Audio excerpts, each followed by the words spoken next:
Good evening, everybody, and welcome to tonight's City Council meeting. We're certainly pleased to have everybody here. It is Tuesday, July 1st, and we'll start our City Council meeting by introducing you to your City Council. Council members Karski? Yes. Riley?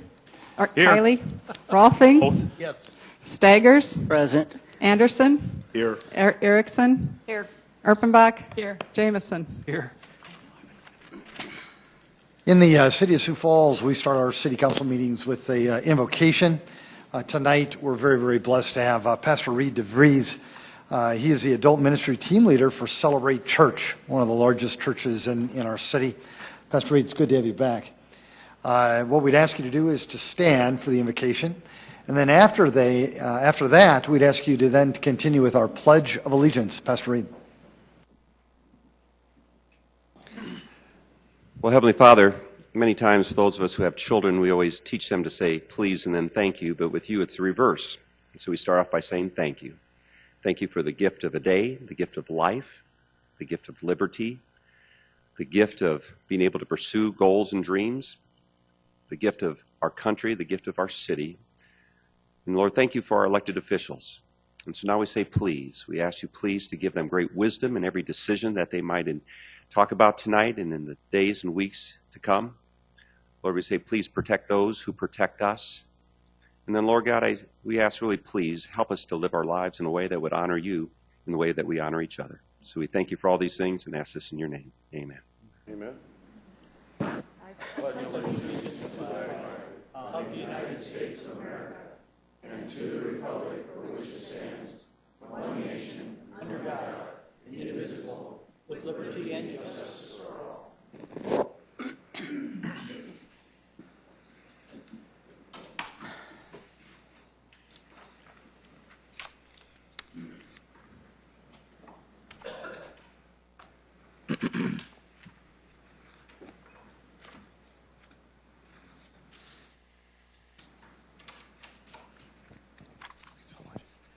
Well, good evening, everybody, and welcome to tonight's City Council meeting. Certainly pleased to have everybody here.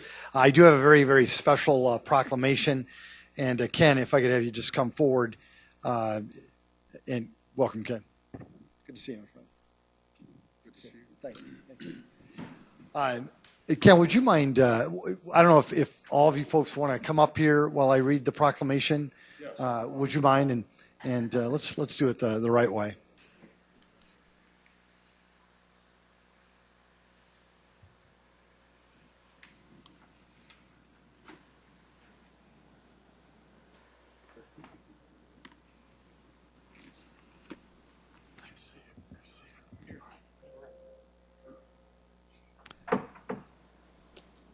The proclamation reads, whereas the Purple Heart is the oldest military decoration in present use and was initially created as the badge of military merit by General George S. Washington in 1782.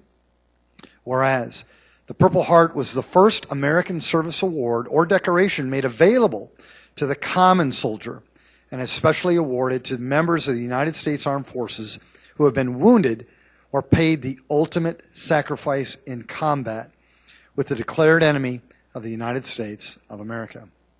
Whereas the mission of the Military Order of the Purple Heart is to foster an environment of goodwill among the combat wounded veteran members and their families, to promote patriotism, support legislative initiatives, and most importantly, make sure we never forget.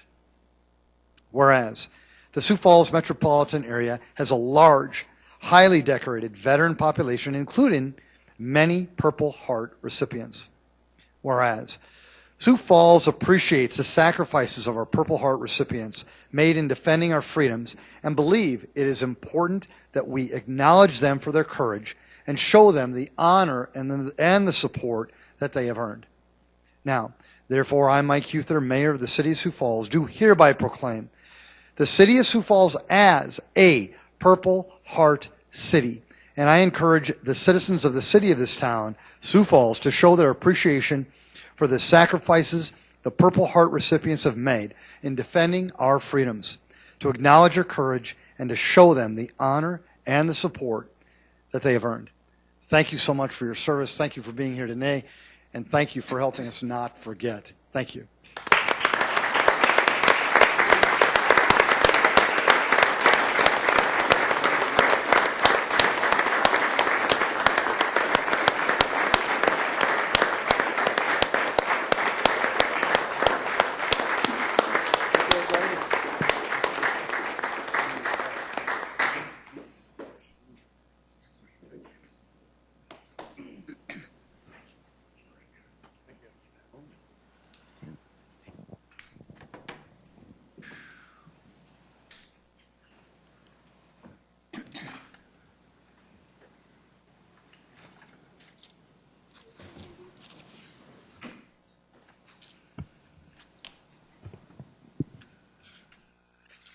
Well, thank you. That was a special honor for me, and certainly blessed to have everybody here tonight. We'll now move to our consent agenda. Council, any changes or motions? Move to approve, Erpenbach. Second, Karski. Councilor Erpenbach's made a motion to approve our consent agenda, seconded by Councilor Karski. Any discussion? Councilor Staggers? Yeah, Mr. Mayor, I do not have anything to pull from the consent calendar today, but I would like to thank those members of your administration who do call me and talk to me about various issues that I have. I really appreciate that a lot. Councilor Staggers, thank you very much. Appreciate that. Councilor Erpenbach? Mr. Mayor, I'd request to pull the following item from the consent agenda. Under contracts and agreements, Fire Station Number 9, roof replacement, to award bid architectural roofing for $174,295. Second. Very good. We'll do that. Any other discussion? Very good. There's been a motion to approve the consent agenda. Has been seconded. Roll call vote, please. Council members Karski, Yes. Kylie, Yes. Rolfing, Yes. Staggers, Yes. Anderson, Yes. Erickson, Erpenbach, Yes. Jamison. Yes. That is passed 8-0. Thank you. We'll now move to our regular agenda. Council, any motions or changes to tonight's agenda? Move to approve, Erpenbach. Second, Anderson. Been a motion to approve our agenda tonight. Has been seconded. No discussion. A roll call vote, please. Council members Karski, Yes. Kylie, Yes. Rolfing, Yes. Staggers, Yes. Anderson, Yes. Erickson, Yes. Erpenbach, Yes. Jamison. Yes. Thank you. That is passed 8-0. Again, I'd like to welcome everybody here tonight. It's a real pleasure to have such a big crowd. Appreciate that. This is an opportunity for you to engage the council on any topic that you want. If it is an item that's coming up later on the agenda, we'd ask you to wait. But otherwise, just come forward, introduce yourself to the people of our town, and if you can keep your comments to 5 minutes or less, the council would appreciate that. Welcome.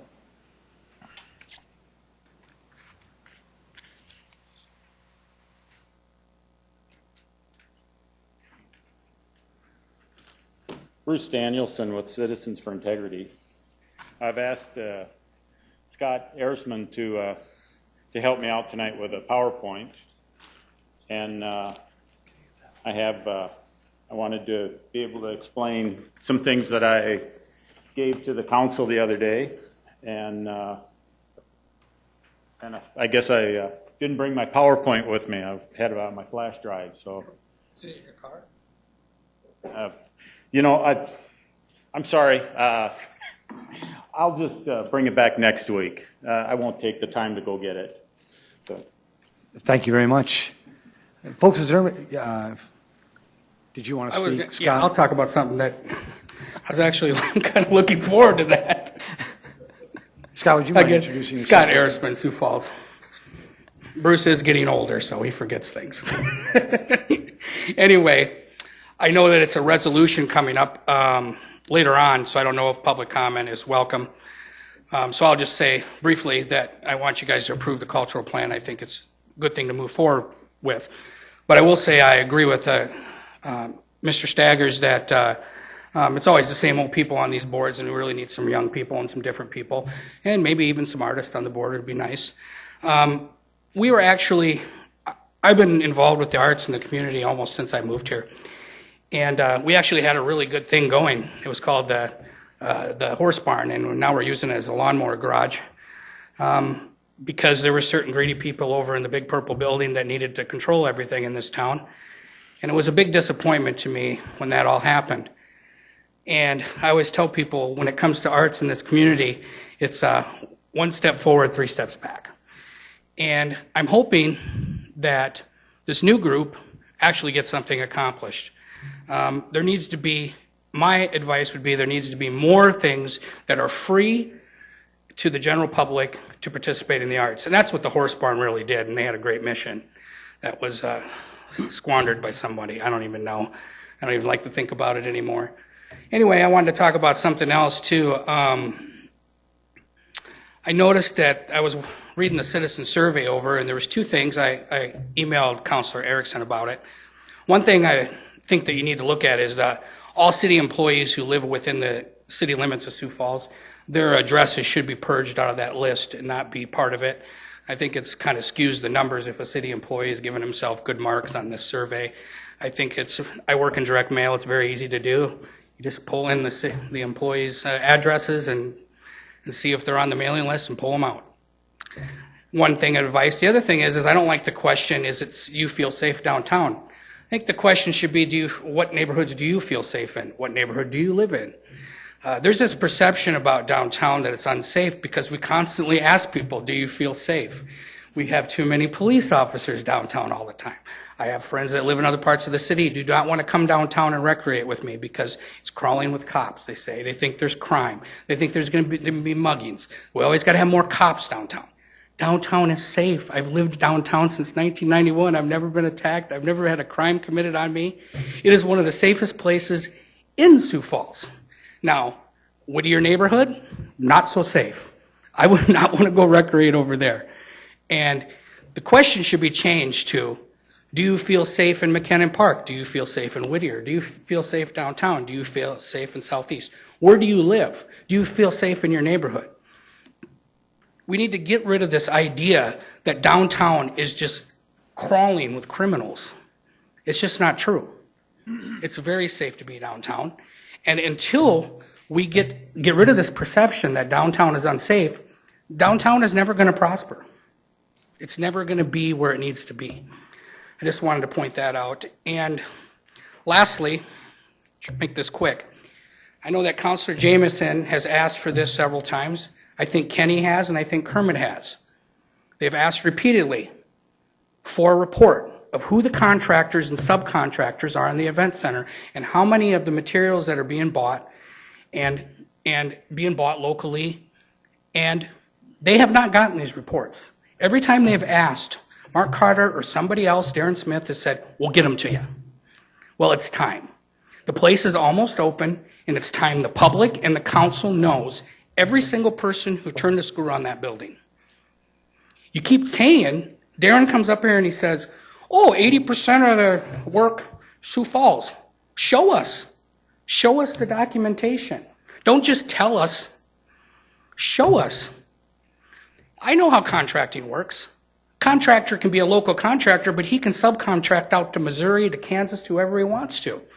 And then we can claim that it was done locally.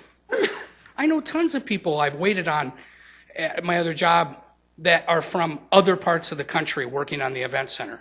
Missouri, Iowa. That documentation needs to be released before that place opens.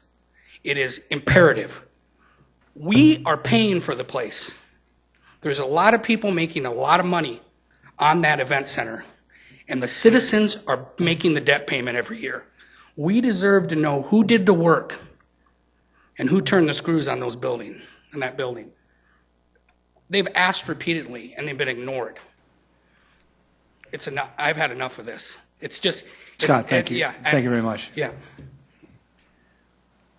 Folks, is there anybody else who want to engage the council? Well, thank you very much. Appreciate those comments.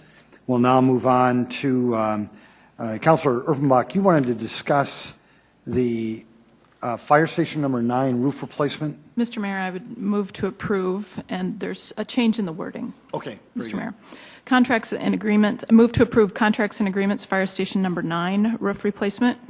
I'm going to change that to fire station number 3 roof replacement to award the bid, architectural roofing, $174,295. Thank you. Is there a second? Thank you, Councilor Ruffing. Appreciate that. and thanks for making that change. Is there any discussion on that?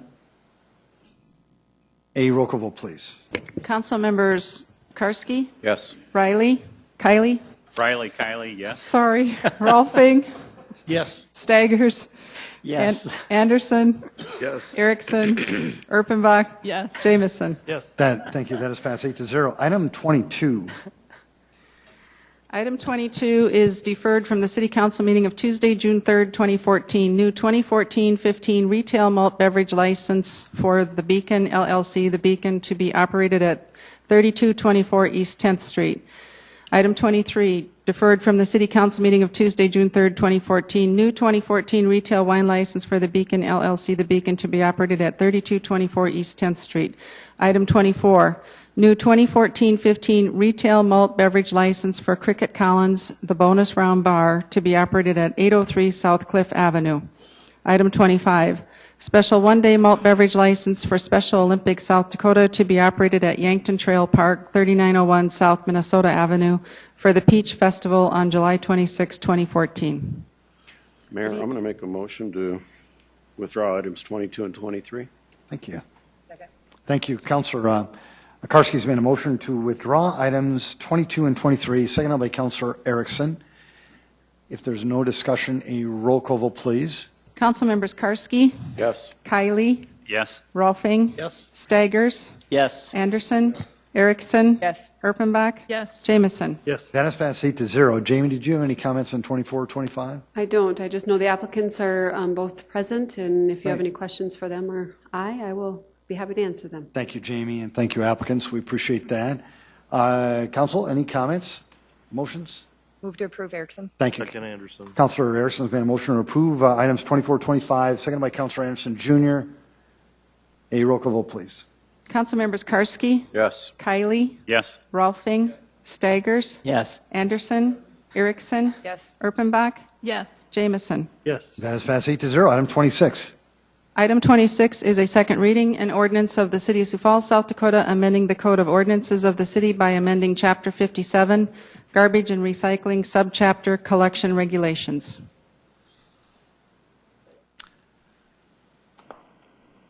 I move to approve. Second. Thank you, Councilor Jameson. Thank you, Councilor Erickson. There's been a motion to approve this item. It has been seconded. Any discussion, Council?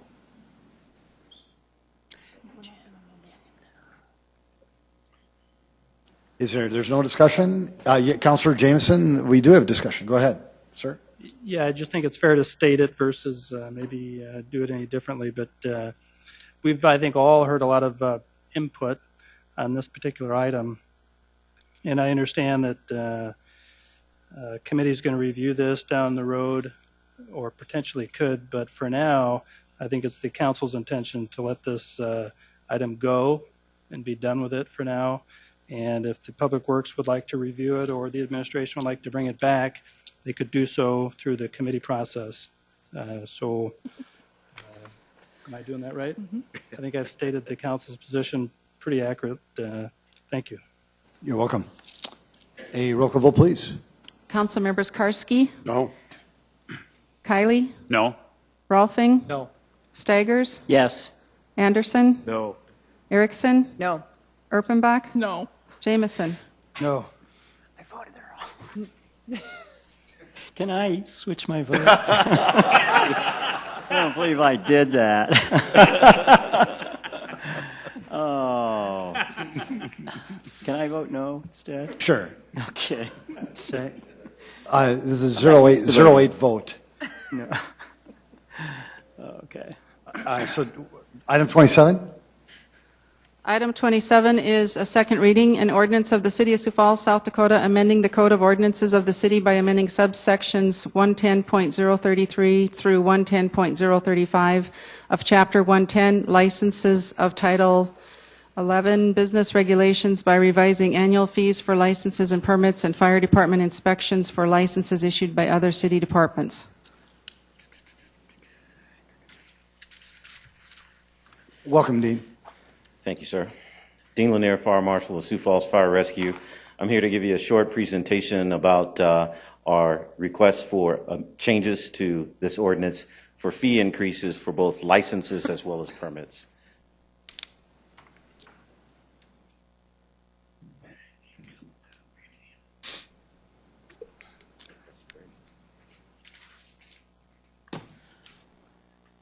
Our process to get to this point with the fee increases started off several months back with discussions and presentation to the Public Services Committee.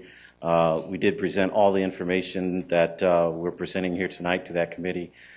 We have made some adjustments and some additional notifications out based on some feedback we got from council.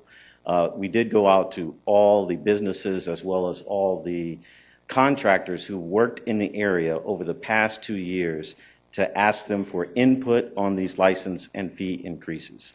So far, I've got about 10 phone contacts with different contractors and different businesses in the community, but not very much more contact than that.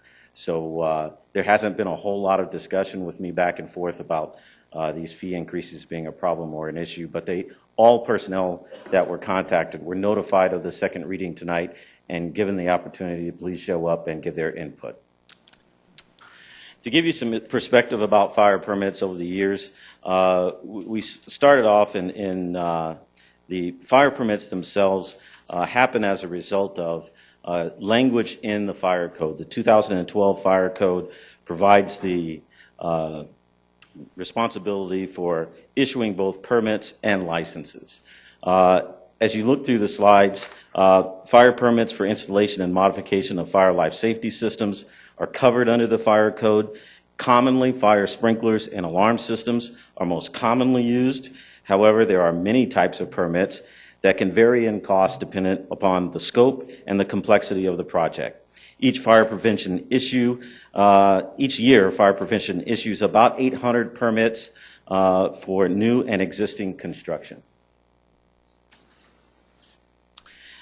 We did some comparison with similar sized cities within the region.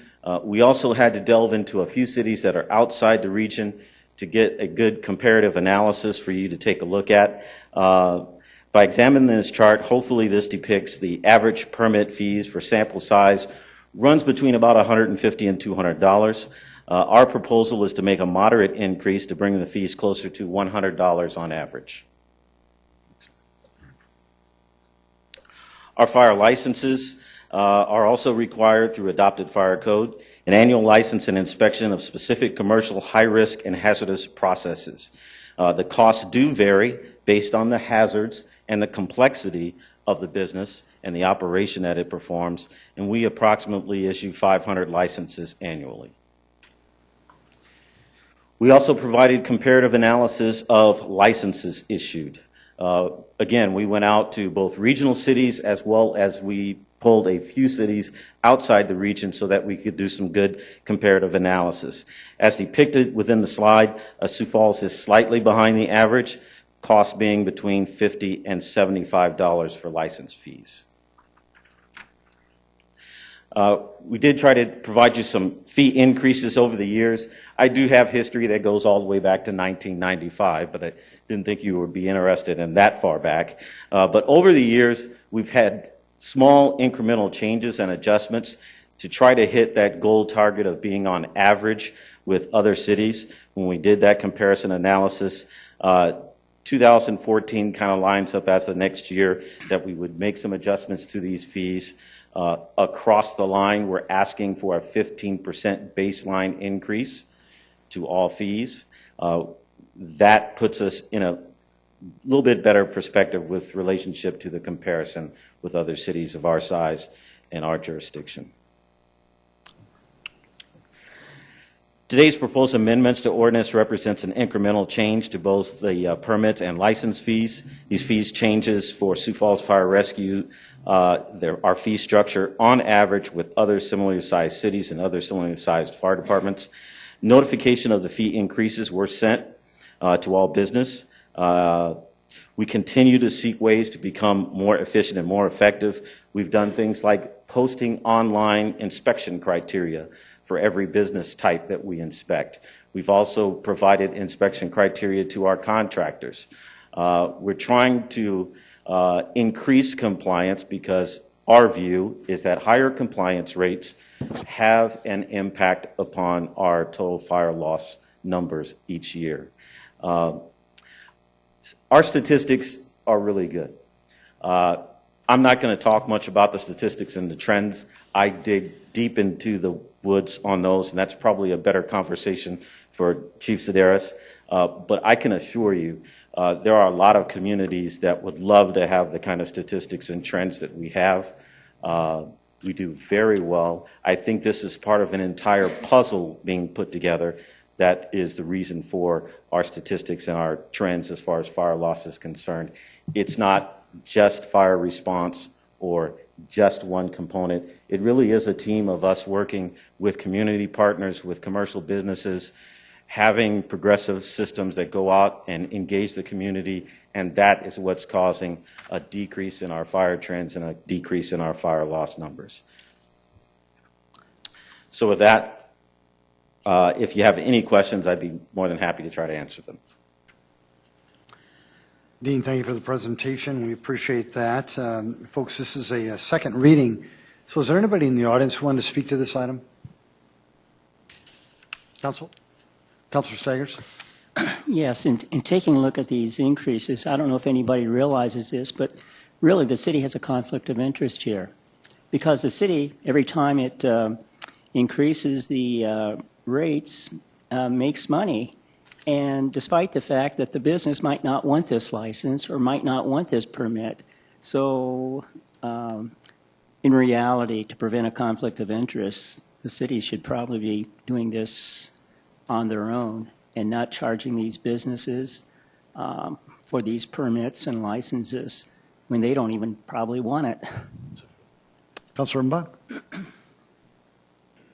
It's about saving lives, and I would move to approve. Councilor Mbach's made a motion to approve this item. I'll second it. Seconded by I have a Councilor question, Karski. if I may. Councilor Karski? Chief, these are just one-time fees. They don't have like a renewal fee or permit, or The is there? licenses are an annual renewal for each of the businesses, the approximately 500 businesses that have licenses for different processes within the city. So they are charged annually. That annual fee comes with an annual fire inspection that we go out and walk through their business. Now, to put it in context, these businesses do have processes and do have equipment that make them at more risk and higher hazards than a normal storefront business.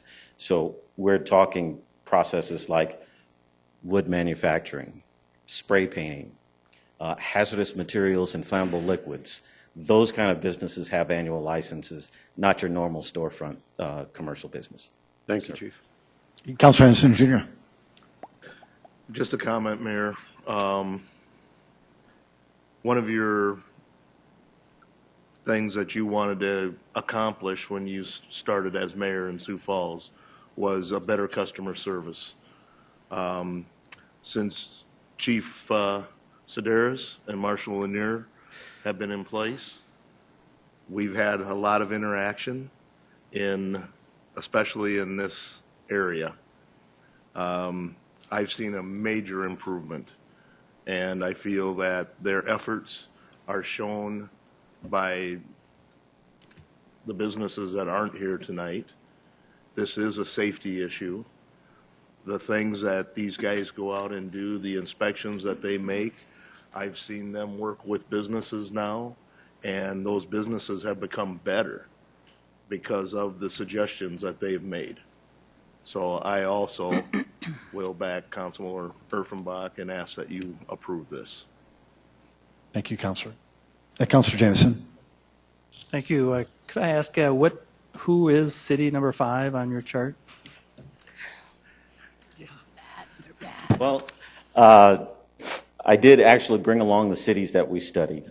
I don't have with me exactly which city belongs to which chart, but I can tell you that we did survey Rapid City, Sioux City, Cedar Rapids, Omaha, Lincoln, and Des Moines.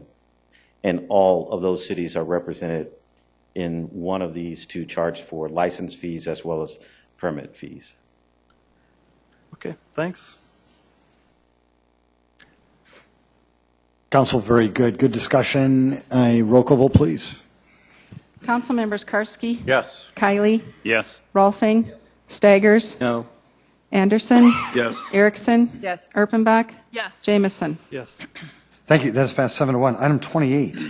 Item 28 is a second reading, an ordinance of the City of Sioux Falls, South Dakota, rezoning property at 9000 West 26th Street from the AG Agricultural District to the RA2 Apartment Residential Moderate Density District, petition number 2014-41, and amending the official zoning map of the City of Sioux Falls. Planning Commission recommends approval.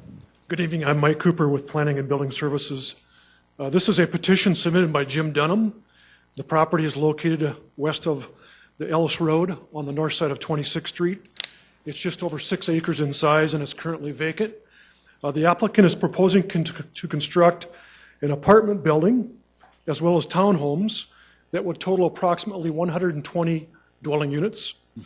There'll be 4 3-story, 26-unit apartment buildings, and then 2 2-story 8-plex buildings.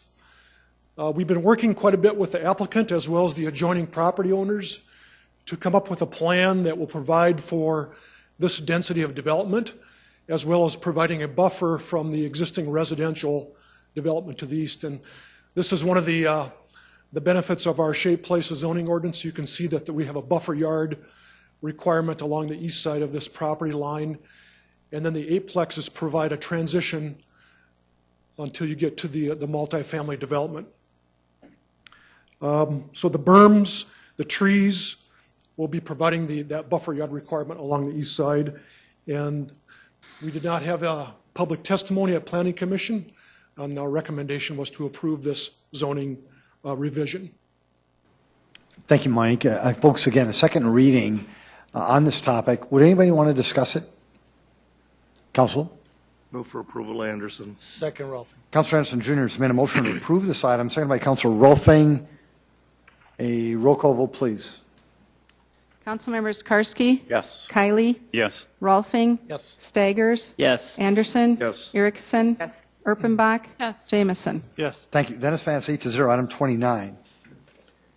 Item 29 is a second reading, an ordinance of the City of Sioux Falls, South Dakota, rezoning property at the southeast corner of West 81st Street and South Audie Avenue from the RA2 Apartment Residential Moderate Density, CN Conservation, and LW Live Work Districts to the RA2 Apartment Residential Moderate Density, CN Conservation, and LW Live Work Districts, petition number 2014-0503, and amending the official zoning map of the City of Sioux Falls. Planning Commission recommends approval.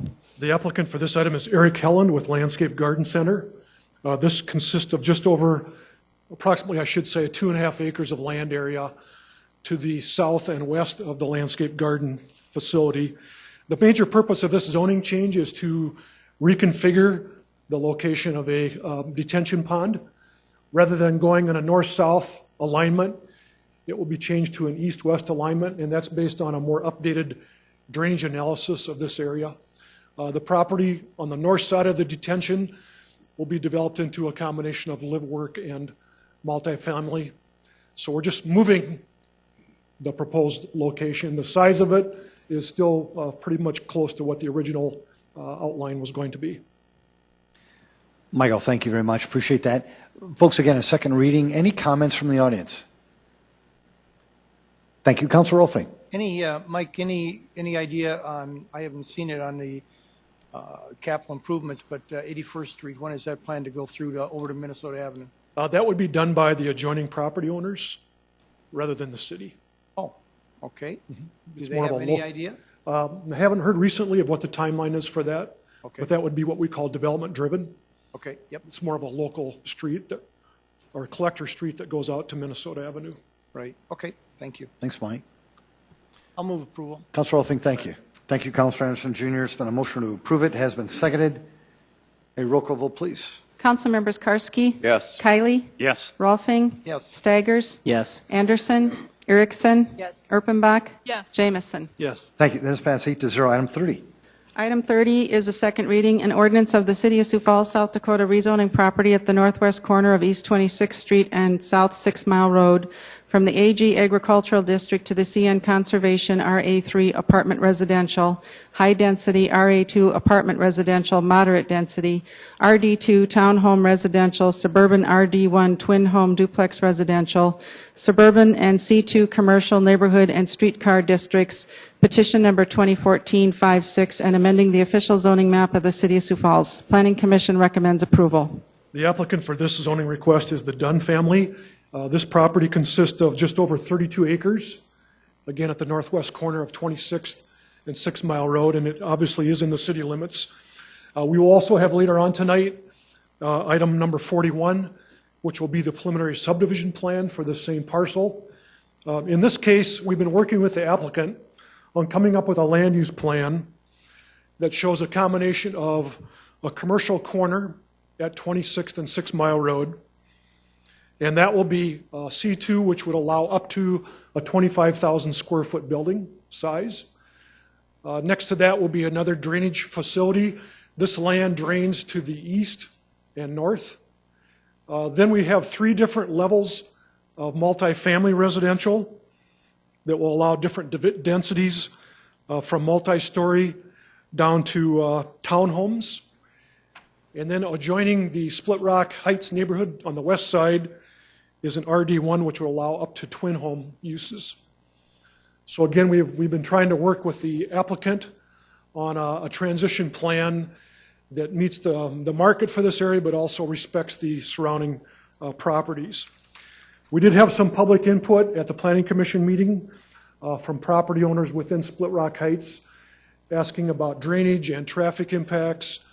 This item did have to go through a traffic impact study, which allows us to work on where the future access points will be, as well as give us an indication of when future street improvements might be required on 26th Street or 6 Mile Road. Both of those are currently rural section, hard surfaced roads. So that's the process, again, that we go through for this scale of a development. But the Planning Commission did unanimously recommend approval of this zoning change. Michael, thank you very much. Is there anybody in the audience who wanted to speak to this item? Welcome. Come forward.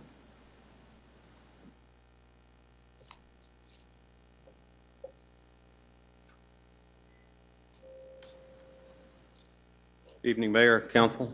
My name is Kevin Lippert, and don't want to speak so much to it. I just have a question. Any idea the size of those units?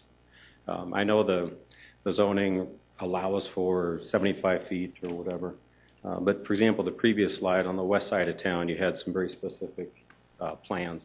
Do you have any idea what these will be at this point? Mike, is the developer here, or you want to speak to that? Your preference, Mike. Welcome. I'll give them first shot at I think it's a good idea. Thank you. Thank you. Thanks for being here tonight. We appreciate it. The question was size of the units. Evening, Eric Willardson, Willardson Lawn Engineering, here representing the Dunn family on the project. And at this time, we don't have specific site plans that have been developed, but certainly we would.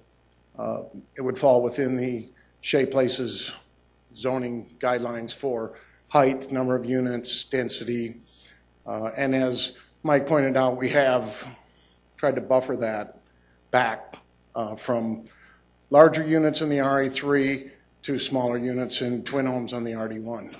So, but to answer your question, no, we don't have any specific plans at this point. Eric, thank you. Kevin, did you have a follow-up to that? And now that you heard the answer, any thoughts or any comments? Eric, don't go away, please. Eric, thank you, buddy. My concern, I'm in Split Rock, and my main concern is the traffic on 26. Okay. Every morning, my children board the bus on 26th Street, and I'm more concerned about traffic flow and traffic enforcement. With the growth on the east side, which is a positive for the city, 26th Street has, the traffic has increased substantially. And it's a shortcut for the gravel trucks that come to build homes, et cetera. And it's a shortcut to go to Brandon, Iowa, the casino, et cetera. And I'm not sure if it kind of falls in a black hole because it's outside city limits. So I don't know if that would be a county burden to police it or if it's a city burden. And I don't see it 24/7, so I'm sure there's officers there at some point. But my experiences with getting my kids on the bus range from normal to hair raising, with people slamming on the brakes and sliding past the bus. And so my closing point is simply this.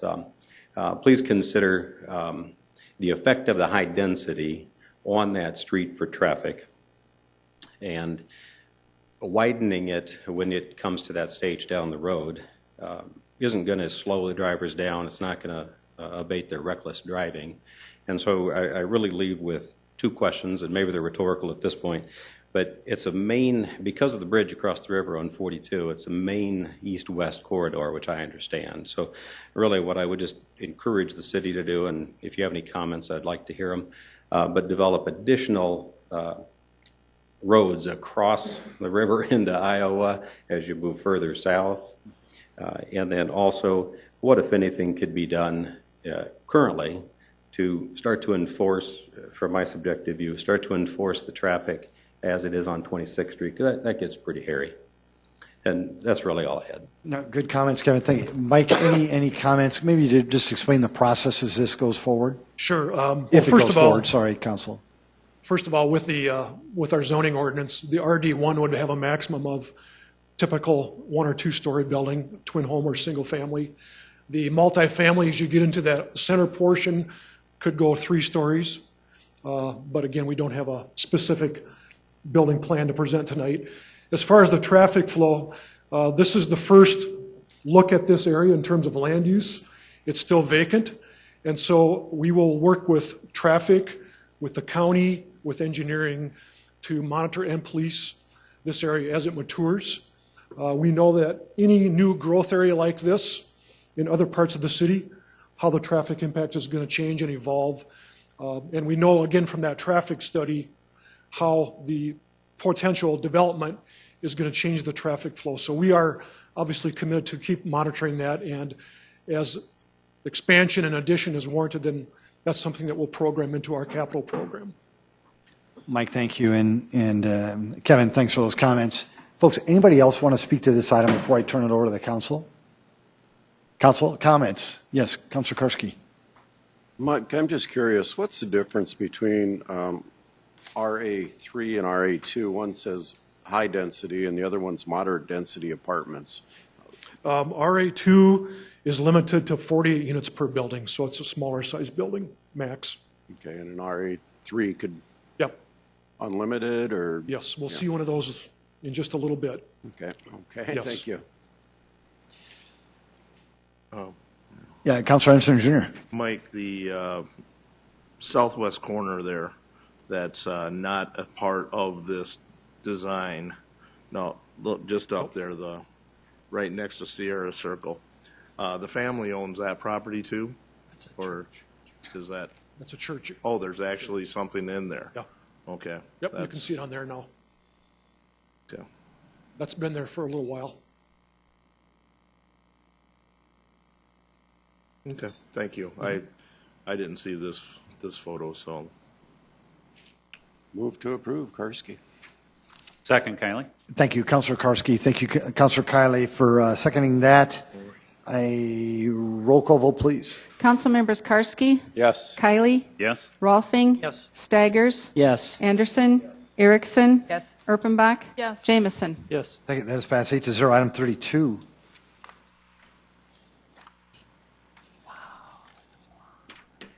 Or 30, I'm sorry, 31. Sorry, Michael. Okay. 31 is a second reading and ordinance of the City of Sioux Falls, South Dakota, rezoning property at the northeast and southeast corners of South Dakota Highway 42 and South 6 Mile Road from the AG Agricultural District to the CN Conservation RA3 Apartment Residential High Density C2 Commercial Neighborhood and Streetcar and C3 Commercial Community Districts, petition number 2014-57, and amending the official zoning map of the City of Sioux Falls. Planning Commission recommends approval. This is the F&K Essen family, the applicants. The property is just over 81 acres in size, and this would be on the east side of 6 Mile Road, north of 26th Street. Again, this is the first zoning plan that we've considered for this property, which was recently annexed. And tonight, we will also have later item 42, which is the preliminary subdivision plan for this same property. So the applicant, again, has been working with us on a land use plan that shows a combination of commercial, multifamily, as well as storm drainage and conservation.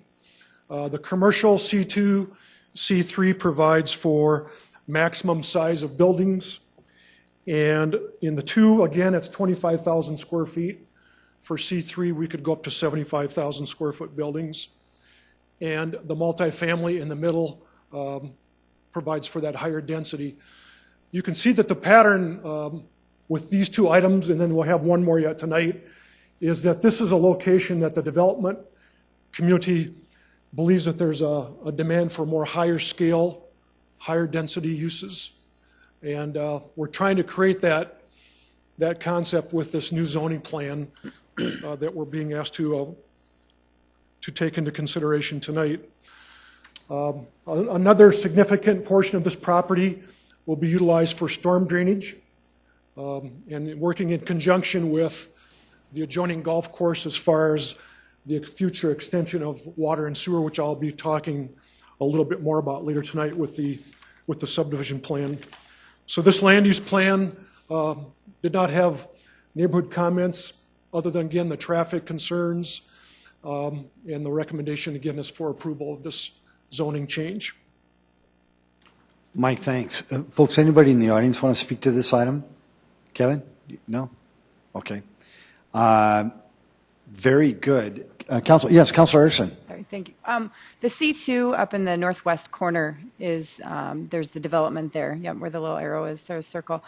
What's the buffer? What's the space between the two? What will that look like? Yeah, there's an existing, I'll call it rural residential because it's still outside the city limits. Okay.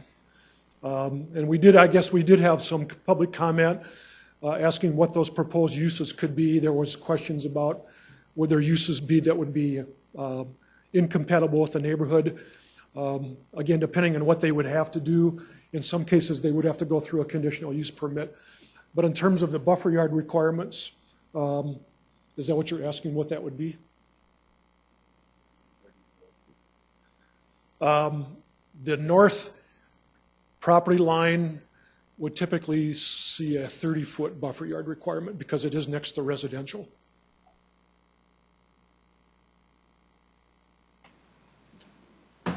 Good question, Councilor Erickson. Councilor Anderson, Jr. Mike, in the previous item, you spoke about a traffic study for 26th Street. How far does that extend? This was part of that same traffic study. That goes all the way over Yes. to Arrowhead Parkway then? Yes. Is that study still ongoing? Do you have the results of that study? The study was accepted by the engineering department, and it showed us where the access points would be for the subdivision plan. And again, it gives us a projection as these developments mature, what the anticipated traffic flow is going to be, which gives city staff a better heads up as far as when to expect the need for future road improvements. And if I may? Please. And what did the study come up with for 26th Street here? I know in the mornings and evenings, that's a really heavy traffic point. And Yeah. I guess, what does it say in number of years that we're going to need to be able to have to come in there and expand? It really doesn't get into that level of detail. It just talks about traffic flow. And so we have to monitor the traffic flow every year to see when it hits that number that would warrant the specific improvements. But it does also tell us, obviously, what current conditions are, and we know some of that already. And as I said with the previous item, we're committed to working on, now that we have a potential zoning plan in place, it gives us a better timeline to be more aggressive and get out there and make sure that we keep up with the traffic flow requirements. But the main issue for the traffic study is it tells us where those future access points are going to work the best, because in many cases, those will potentially be future signalized intersections. One more, if I Please. And then how about traffic controls along that stretch between Highway 100 and Arrowhead Parkway? Right. Again, the traffic study would say at these intersections, once the traffic count hits a certain number, then that would warrant a traffic signal or some other traffic control device. And so we have that information that we can use. All right, thank you. Councilor, thank you. Very good. Good discussion. I'm embarrassed. Do we have a motion? Yes, we do. Don't we? No, we don't. Move to approve. Councilor Anderson Jr., thank you. Second. Thank you, Councilor Rolfing. Appreciate that. We have a motion to approve this item, and it has been seconded. Very good discussion. A roll call vote, please. Councilmembers Karski, Yes. Kylie, Yes. Rolfing, Yes. Staggers, Yes. Anderson, Yes. Erickson, Yes. Erpenbach, Yes. Jameson. Yes. Thank you. That has passed 8-0. Item 32. Item 32 is a second reading and ordinance of the City of Sioux Falls, South Dakota, rezoning property west of South Discovery Avenue and south of West 12th Street from the AG Agricultural District to the I-1 Light Industrial District, petition number 2014-58, and amending the official zoning map of the City of Sioux Falls. Planning Commission recommends approval. The applicant for this item is Dan Asif. This is about a 2-acre parcel on West 12th Street, and it's in an area that's growing in terms of residential development. And the applicant is proposing to develop 4 separate self-storage buildings on the southern portion of this property. And at first reading, I know that we were asked about buffering. We put together a sketch plan that we can show what that buffer yard requirement would be. It's going to be a 30-foot landscape buffer yard on the south side next to those future residential lots that are still vacant. This property actually sits a little bit lower in elevation than the land to the south, and so it's going to provide even more of a screen with our landscape buffer as those single-family or twin-home lots fill in eventually. So we believe that this is a good solution. There's obviously a market in this area of town for self-storage units, and with our Shape Places standards, we believe that this can fit in with that residential neighborhood pretty well. Mike, was there any public comments on this one? No, we did not have public comments at the Planning Commission. Thank you, Michael. Thank you. Speaking of the public, did anybody want to speak to this item?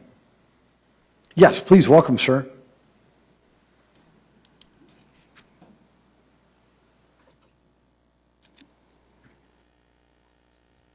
My man Mike, council members, my name's Dan Asif. I'm the applicant, and I just want to say thank you for your leadership in developing our city. I've been part of the city here for about 10 years, and I've had residential properties, but this is my first commercial development, and so I really want to say thank you to all the people that have been helping me, especially Jeff and Jason and Diane. Again, being my first experience with commercial development, they've really been helping me out a lot with that, and probably some tiring, redundant questioning because I ask them the same things over and I just want reassurance on it. But I just want to say thank you to those folks who have been helping me with it, and looking forward to developing the city with your help. Councilor Erickson. Just one question. What else would fall in the light industrial district? I know the plan is to do, like you said, storage units, but what if all of a sudden that's not going to work? What would be light industrial? You could do some warehouse type uses. Because of the small size of this parcel, less than 2 acres, with the parking requirements that you would have, it would really limit what other uses it could potentially go on this site, unless they came back and wanted to expand the zoning with additional property. Thank you.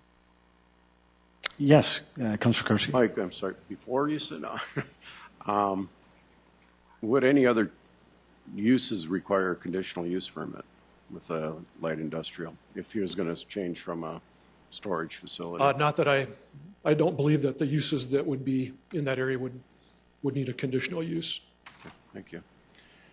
Councilor Anderson Jr. Mike, excuse me, the property that's between this proposed development and West 12th Street, it's a house there, correct? Could you pull up the aerial photo? I'll let the applicant, because I believe that's also his. Dan, would you help us, please? Yes, right there's a house and a barn. The house is right, well, there's the barn. And no, that's not the house. The house is right there. And that will remain. Property also? Pardon? Do you own that property Yes. also? Okay. And that will remain. That's not affected by this rezoning. Okay. Thank you. Yes, Councilor Ekstrom.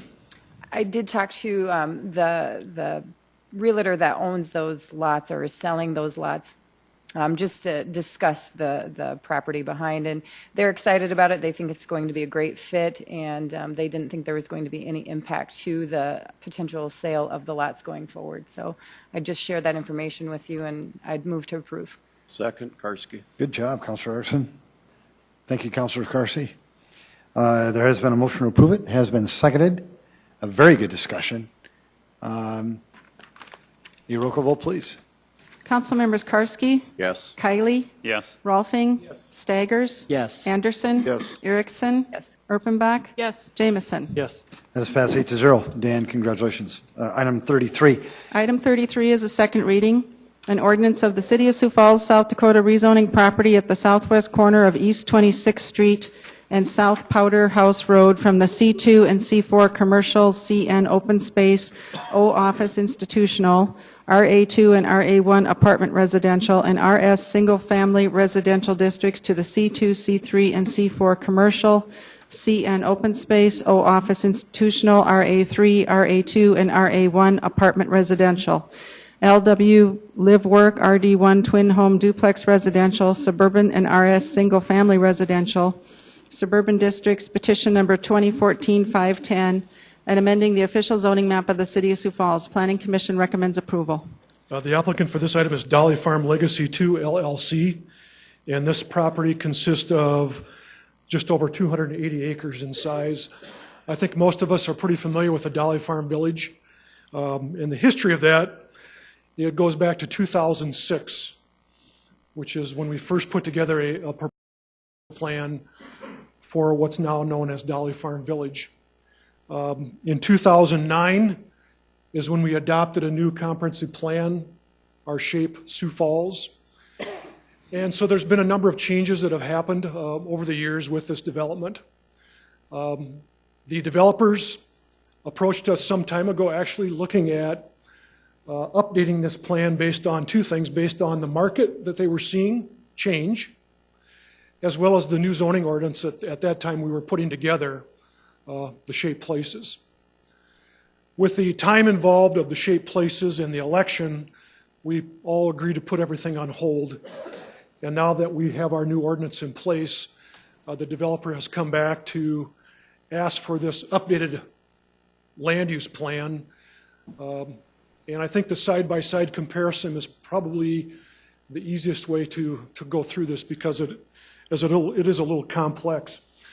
The key thing that we were being asked to look at is to shift the commercial zoning from the south side of the existing Walmart over to south of 18th Street. There's a major utility corridor that kind of divides this property in half in a north-south direction, that green stripe. So east of that, or to the right of that, and south of 18th Street would be the major change as far as going from multifamily and office to more commercial. The other big change is on the west side, where it was currently shown as more lower density residential. Again, the developers are saying that the market is really not there for that type of development. But as I've said in other items tonight, we're starting to see more demand in our community for higher density mixed-use development.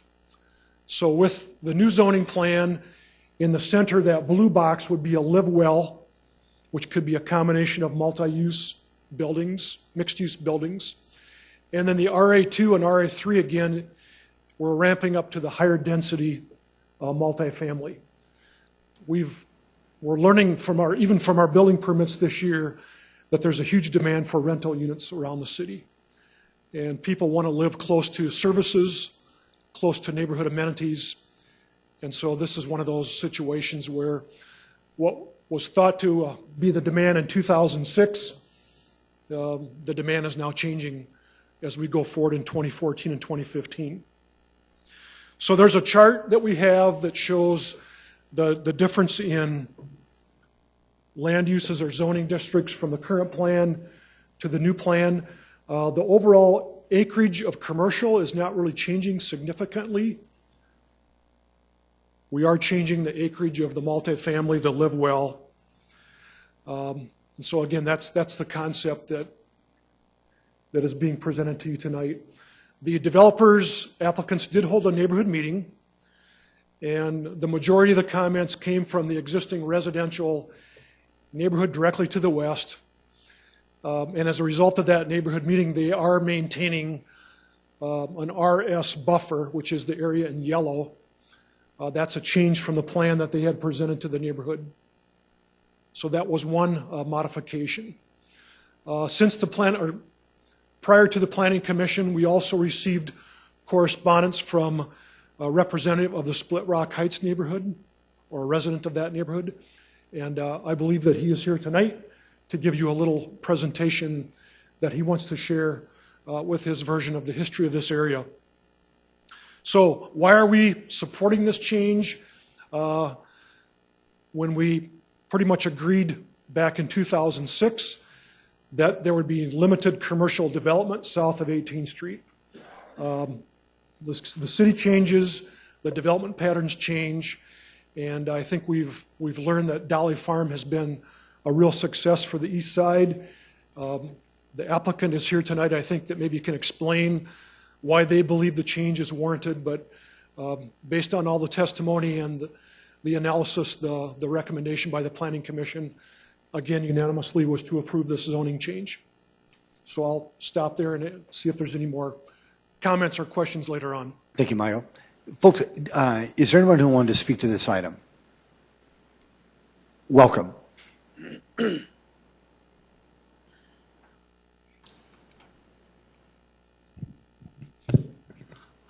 Good evening. My name is Chris Anderson, and I live on East 17th Street, adjacent to the west of all of the proposed development.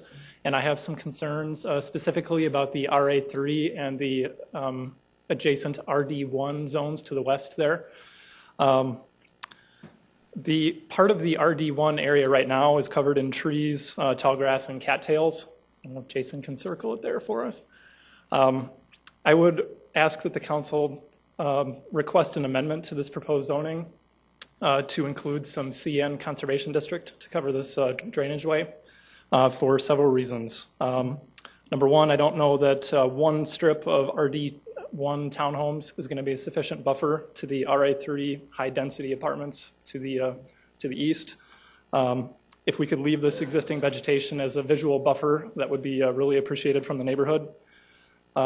That strip of trees and drainage way is also valuable from an ecological standpoint. It's a big, I mean, it's not a big area, but it is valuable from a wildlife standpoint. Lots of birds and other wildlife use that.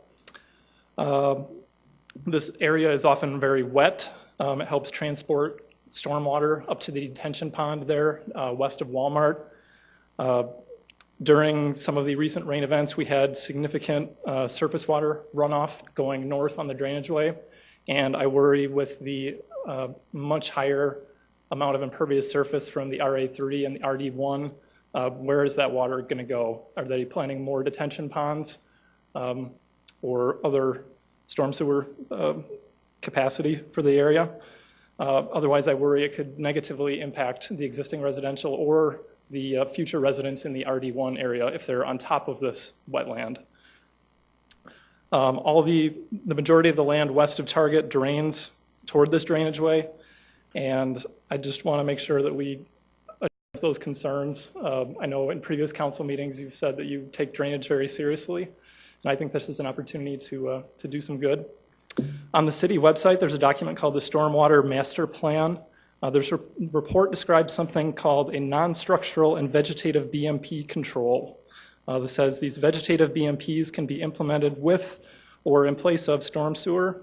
Basically, these areas treat and filter the stormwater runoff and help it move through the site and also reduce the speed at which it is transferred. Now, I'm not an engineer, but living next to this drainage way, I think it acts like one of these vegetative BMPs.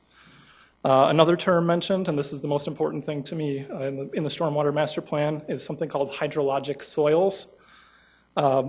In the map that's part of this master plan, groups soil types from A to D, and the particular area here with all the trees and grass is a group D, and that is considered soils with high clay content and very low rate of water transmission.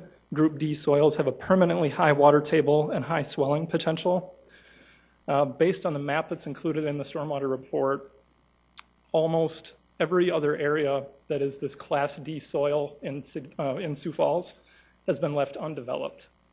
And I would, I guess, urge you to continue that trend with this piece of property here. Other areas that have this Group D soil would include almost all of the drainage channels in town, the swampy area behind the Tut Hill Lift Station down along Cliff Avenue, which permanently has water in it, and Spencer Park has a lot of this Group D soil, and that is, as we know, floods just about every single year. So that's not a place where I would want to put a townhome on top of. So again, I'll ask that, if possible, you could request an amendment to the zoning to include some CN Conservation District, or at least defer the item if possible to gather more information. So, thank you. Chris, that was very impressive. Thank you. Would anybody else like to speak to this item? Welcome.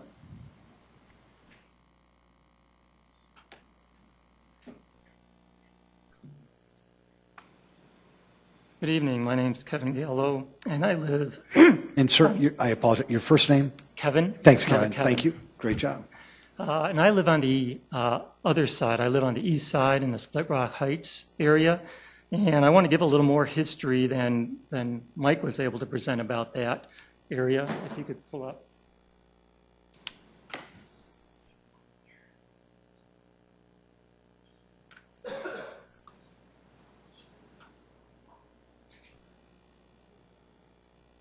Yep, that's what you've got. I've got it on a memory stick, and I do have my memory stick. It's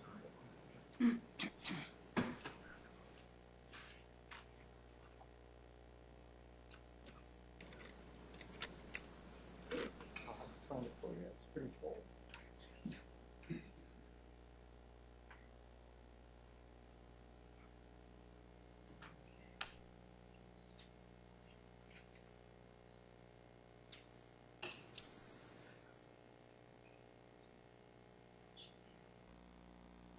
Okay, thanks.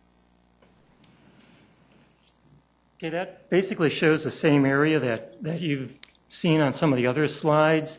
North is towards the top, and note that there's basically single-family residential to the east and to the west of the property identified, which is Dolly Farm Village that you've all heard. I've spoken to many of my neighbors in the Split Rock Heights area during graduation activities over the last couple of weeks. I got to speak to a lot of neighbors, as well as some of the individuals that I know on the west side and that little area to the south where it says East 28th Street. And I don't know that any of them are here, and it doesn't surprise me because basically all of them told me that I was wasting my time coming before you to discuss this topic. However, I'm going to discuss their concerns and my concerns just so you're aware of them. Go ahead and go to the next slide. As I mentioned, going back a little further than what Mike mentioned, again, the area of concerns identified on this view graph. This is a Sioux Falls plan from 2015 plan dated 1999. And the color scheme is such that that Dolly Farm area was primarily identified as single-family residential. And the reason the 1999 is important because that's about the date when the residential area to the east filled up. We actually moved into that area in 1999. This is what we were expecting to see in Dolly Farm Village when it turned into something other than a farm. We understood there was going to be some commercial at the northeast corner where Arrowhead Parkway and South Dakota 100 now meet, as well as some commercial at 26th Street and South Dakota 100. But primarily, since it was between residential on the east and west, we assumed that this was going to be pretty accurate and there would be residential in between. Go ahead to the next one, thanks. That all changed in 2002 when the family and their development team decided to get together with the city and try and amend what would be in that area. The proposal from the property owners and the development team was countered by residents on both sides of that development, and an agreement was reached. And the next slide, please. And this is what the agreement looked like. This was the 2015 plan revised in 2003. I've got the document here. It was approved by representatives of the City of Sioux Falls, Planning Commission, City Council. I know at least one of you has their name in this document. And the map that went along with it, this is right out of the map. And this is what was agreed upon. And as you can see, I've circled the yellow single-family residential. There was commercial extended further down. However, commercial did not go any further south than the 18th Street, which basically divides that area in half. To the north, south of Walmart, which would be the red area right there, was supposed to be the multifamily, as well as some office, institutional, and recreational park area. Again, one of the key points was no commercial south of 18th Street. Go ahead to the next one. Okay, since that time, the developers have systematically come before the Planning Commission and the City Council and whittled away and changed through requests and approval process what was agreed upon with city officials and the residents on both sides of that property. Just an example, over on the right, some of the apartment complexes that were proposed for the south corner, and what happened just south of 18th, go ahead.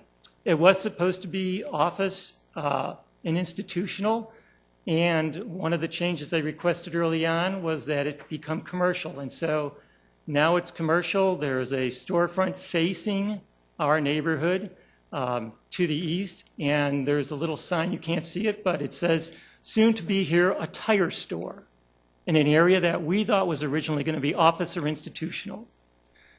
Go ahead to the next one, please. Okay, so again, they're coming before you again with additional changes. Over on the right is what's proposed, and it's similar to what Mr. Cooper showed you, and it's dominated by additional commercial as well as multifamily. Once again, it strays further from that original agreement that the residents thought they had with the City of Sioux Falls. And my last slide. So again, major increases in multifamily and commercial compared to what was agreed with adjacent neighborhoods and included in the 2015 plan. The highlights of those changes, or lowlights, as far as we're concerned, are the increase in the commercial and multifamily that were originally limited to the north of 18th Street are now going from 18th south all the way down to 26th Street. And the decrease in the single family, which is indicated by the yellow, from what was agreed upon over on the left to what's now proposed on the right. I do want to add that, we are pleased to see some commercial on the east side. We're pleased at how the commercial turned out to the north of 18th. It was a planned development. The neighborhood did have input, but again, since that time, our input has basically been very limited, and it's gotten to the point, as I mentioned, that the people I spoke to said it was a waste of time to come here before you because of all the changes that have been allowed. Again, reasons why that have come up when I've spoken to people, several reasons, including lack of adequate notification. When people are driving around town, as traffic been increasing in Sioux Falls. We're not looking to the right for these very small signs that are showing up on the property, warning us that there may be zoning changes. And as far as invitations to neighborhood meetings, I know some individuals that went to the meeting that Mike Cooper mentioned that the development team had related to this later proposal. They had about 10 people show up. They knew that I have a history of being interested in this area, as do many of my neighbors. We have signed sign-in sheets at previous meetings that we've been interested. None of us were invited. So the whole process has left my neighbors, and again, one of the primary reasons that none of them are here is that they thought the zoning associated with the Dolly Farm area was settled with the previous agreement, and have expressed feelings of frustration, confusion, exclusion. Some use the term disenfranchisement from the process that permitted these changes. And speaking of frustration, it is hard to feel sympathetic. You know, Mike mentioned they want to move the commercial from south of Walmart because that's not a commercially viable area. They want to move it down south of 18th.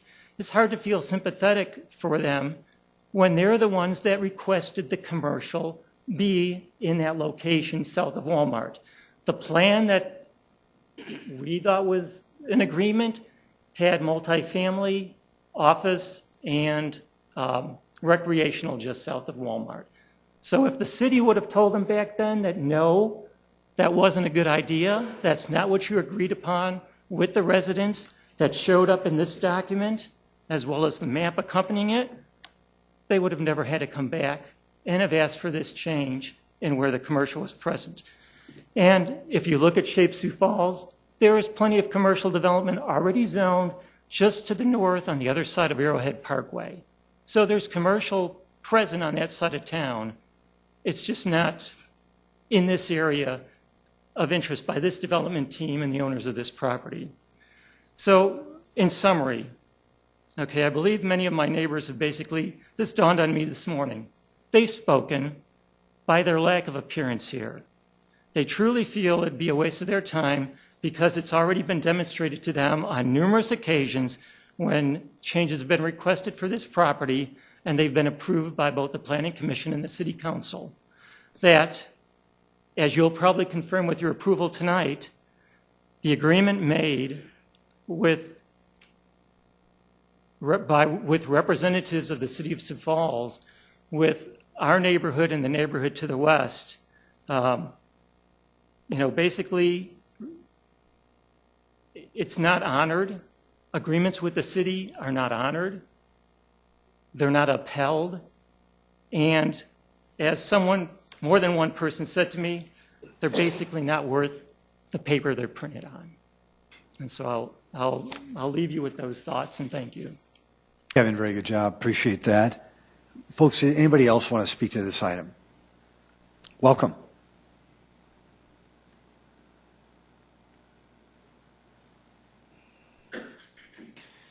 And Council, just to let you know, that was 10 minutes. It was over 10 minutes, but I thought because it was representing, Mike had said he was representing that entire neighborhood. That's why I let it go 10 minutes. Hope you understand. Welcome. Good evening. I'm Joanne Lindstrom. I live on 17th and Dubuque, and Dubuque is the road that runs alongside the trees there, and we've lived there since 1980. And so we're I think we were the first house out there. And we love it out there. We love the trees. We love the natural buffer there from the commercial businesses. And my biggest concern is the drainage, the runoff from the rains that were kind of at the bottom. And in the last storm that we had water coming down up over the curb, probably about 8 to 10 inches, maybe a little more, and it ran down alongside at the end there along the trees. And I'm concerned that our sump pump has been running constantly since then. When we first moved there, there was we had a lot of trouble with drainage, and they down on the corner of 16th and Sycamore, or on Dubuque, they put in some drainage there, and that helped a lot. But lately, it's been, with all the rains, it's been getting more and more, and our sump pump has been running a lot, and I'm just concerned about the drainage there, and of course the natural buffer, the trees, and the beauty of it. That's part of why we bought the house there, and there's a lot of we see a lot of deer, a lot of birds, a lot of natural life there, and that's why we like living there, of course. But my biggest concern is the drainage, the runoff from down there. So, Joanne, thank you. Thank you for hearing me. You bet. Thank you. Folks, anybody else want to speak to this item? Welcome.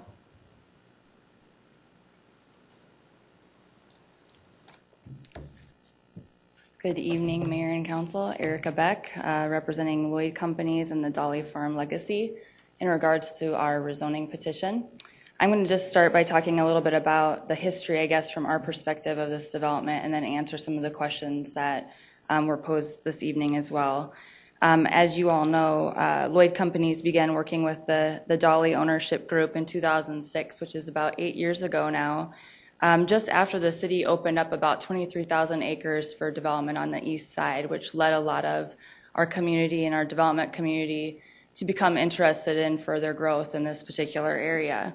Dolly Farm Village went through its first rezoning in 2006, and since that time, 2 major amendments have been posed, one in 2007, which changed the sub-area boundaries, and then one also in 2009. Which led for the ability of commercial growth just on the south side of 18th Street, where you'll now see the Sherwin-Williams and the future tire store. Those were the major amendments that were actually done as part of the specific zoning. And I wanted to point that out just because I think there's been a lot of discussion about the significant amount of changes that have been made at Dolly Farm, and really there have been only 2 since the first rezoning that have come back to the City Council for consideration. A couple of other things that I wanted to point out is just that with regard to our approach in terms of trying to work with the city on rezoning to make more of an appropriate transition between some of our zoning districts, where you'll note the C4 in particular moving to Highway 100. We've also downsized the density of that C4. So from a marketing perspective, when our commercial team is out trying to market that C4 zoning to national tenants and otherwise, it's very difficult for them to become interested in it because it's behind Target and it's behind Walmart. So that's why we're proposing that be moved to south of 18th Street, because then they will also have an opportunity to have just as much visibility as our other national tenants, which we think that's what the market is calling for. We're also proposing to decrease the density of that C4 zoning district to C3 and C2 zoning to better accommodate some of our buffering to the neighborhood, to the existing neighborhood to the east. If you'll remember, and I'm sure that all of you are very familiar with this area, but we have 2 actually relatively large utility easements that exist on this site. One where you'll see the north-south green line, and it's labeled as CN. That is one utility easement area. And then there is another that runs just on the east side of the existing neighborhood to the west. So where Chris and a couple of the other individuals were talking about some of the drainage and the aesthetically pleasing scenery being there, those areas for the most part will remain because there's about a 90-foot easement that runs along that side of the neighborhood. That doesn't necessarily mean that there won't be a twin home built or a single family residence built along those areas, but it does mean that they have to accommodate that easement, that utility easement. So some of that will remain. The other thing I'd just point out with regard to the conservation piece of it is along with the drainage and recreation areas is that we've been working with an engineer on this site for a long time and several years to accommodate the amount of retention that we'll need on the site. And we have, I think, just over 21 acres of retention proposed on the site. Along with that, some of those existing ponding areas are already in place. to allow for a lot of that drainage to run into those areas and allow for future growth as well. The one thing that I will also point out with regard to the reduction in single family is if you look at the existing zoning as it is right now, we didn't accommodate any transitioning from the single family to the C4. It probably wouldn't have ever developed like that. Nobody wants to have necessarily a single family residence right up against a 75,000 square foot business as well, that's exactly what would have been allowed there without a transition. So with the new zoning shaped places in place, what we've tried to do is better accommodate a lot of these different transitions. And I think what we've done a really good job at is the existing neighborhoods, both on the west and east, are no longer the buffers themselves. We've provided additional buffering so that future growth will serve as the buffer to those existing neighborhoods instead of them serving in that place. I'd also just like to point out with regard to Mr. Gallo's comments in regards to the neighborhood meeting that I'll take full accountability for several of the neighbors not being invited. What we did was we asked the city what the requirement was for the neighborhood meeting, and they said that it needed to be a 300-foot buffer around the area in which you were zoning. And I just said, well, let's double it. I'm sure we'll get everybody in there as a result of doing that, and we did not. So Mr. Gallo and several of his neighbors were not actually invited to the meeting because we did not go out further than 600 feet for our neighborhood meeting invites. I'd be more than happy to answer any questions that you have in regards to this item and address any concerns that you might have as well. Erica, thank you. Before we do that, I just want to ask, is there anybody else who wanted to speak to this item in the audience? Very good. Council, I'm going to turn it over to you. Councilor Karski. Mike, can you tell me Highway 100, when that was planned, when all the land was acquired? What was the time frame on that? When we did the 2006 zoning for this property, Highway 100 was still in its infancy. It was not actually shown on our future land use plans. In 2009, when we adopted the 2035 plan, which is up here that's when we showed the future SD 100 corridor. We also designated this general area as a regional employment center. So in 2009. Highway 100, how wide is that? Right now it's 4-lane divided, and it has the ability to go up to 6 lanes eventually. Okay, so. We also, the portion that's done now along the east side of Dolly Farm also included a berm on the east side of the highway with a trail. I know you're speculating if I have time for just one more, please. but do you think Highway 100 was kind of a game changer for this whole neighborhood? That was one changer. Yeah, that was one change. Obviously, that the commitment was made to move forward with that through an agreement with the state. We actually had expected more of the highway to be done by 2009, 2012, but it's still definitely impacts. Roads and infrastructure are going to change the development pattern, no doubt about it. Thank you. Councilor Mbach. I wonder, Mike, if you have the map that you have up now, do you have anything tighter than that right now so that we could look at, we're talking about a lot of property right in the same area, kind of surrounding this neighborhood that we're talking about. Tonight we're looking at not only Dolly Farm, but we just have done some things just up north of that neighborhood. The east side. That whole east side area, I think the point is well taken in that number one, Highway 100 has had a huge impact. Erica mentioned then also the city did a major sewer project on the east side. The whole point was to encourage growth on the east side, to take away retail and commercial sort of some of the burden from the southwest side. But I guess what I'm looking for is how that the city limits kind of fluctuate over there. It's very, I said to Councilor Erickson, it kind of wiggles, it goes kind of funky over there. Can you help us understand how that is, what that looks like without, there isn't a better map than that. As I ramble on waiting for you to find a better map, there's no better map right now, is there? Sorry. I guess my point is that there's a lot of mixed use going on there. There's a lot of, some of it's country, some of it's in the county, some of it's not, some of it's, bigger lots. I guess I just want to say, sorry, stuff's changing. And I don't know what else we do about it. It's growing. This land use plan was done in 2009, projecting growth out to the year 2035. And as we've said many times, within that growth, we are going to impact existing rural subdivisions. We're dealing with the Prairie Meadows on the west side. We've identified in our top 10 a number of annexation areas that we need to address. So as the city grows out, that's how we're going to continue to impact.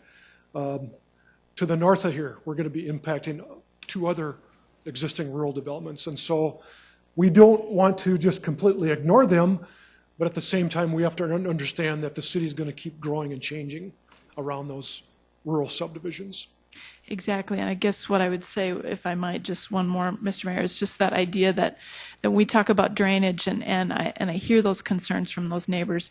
We ask these questions constantly about drainage in particular, but the rules that we have set up, the engineering rules and the studies that we do, really do control that runoff and really does make a difference in those neighborhoods. You won't see as much runoff in a neighborhood once it's been developed as you see it when it's undeveloped. Is that a fair assessment, Mike? Well, the drainage pattern is going to be more pronounced or more defined with development and with improvements than it is currently as undeveloped farmland or agricultural property.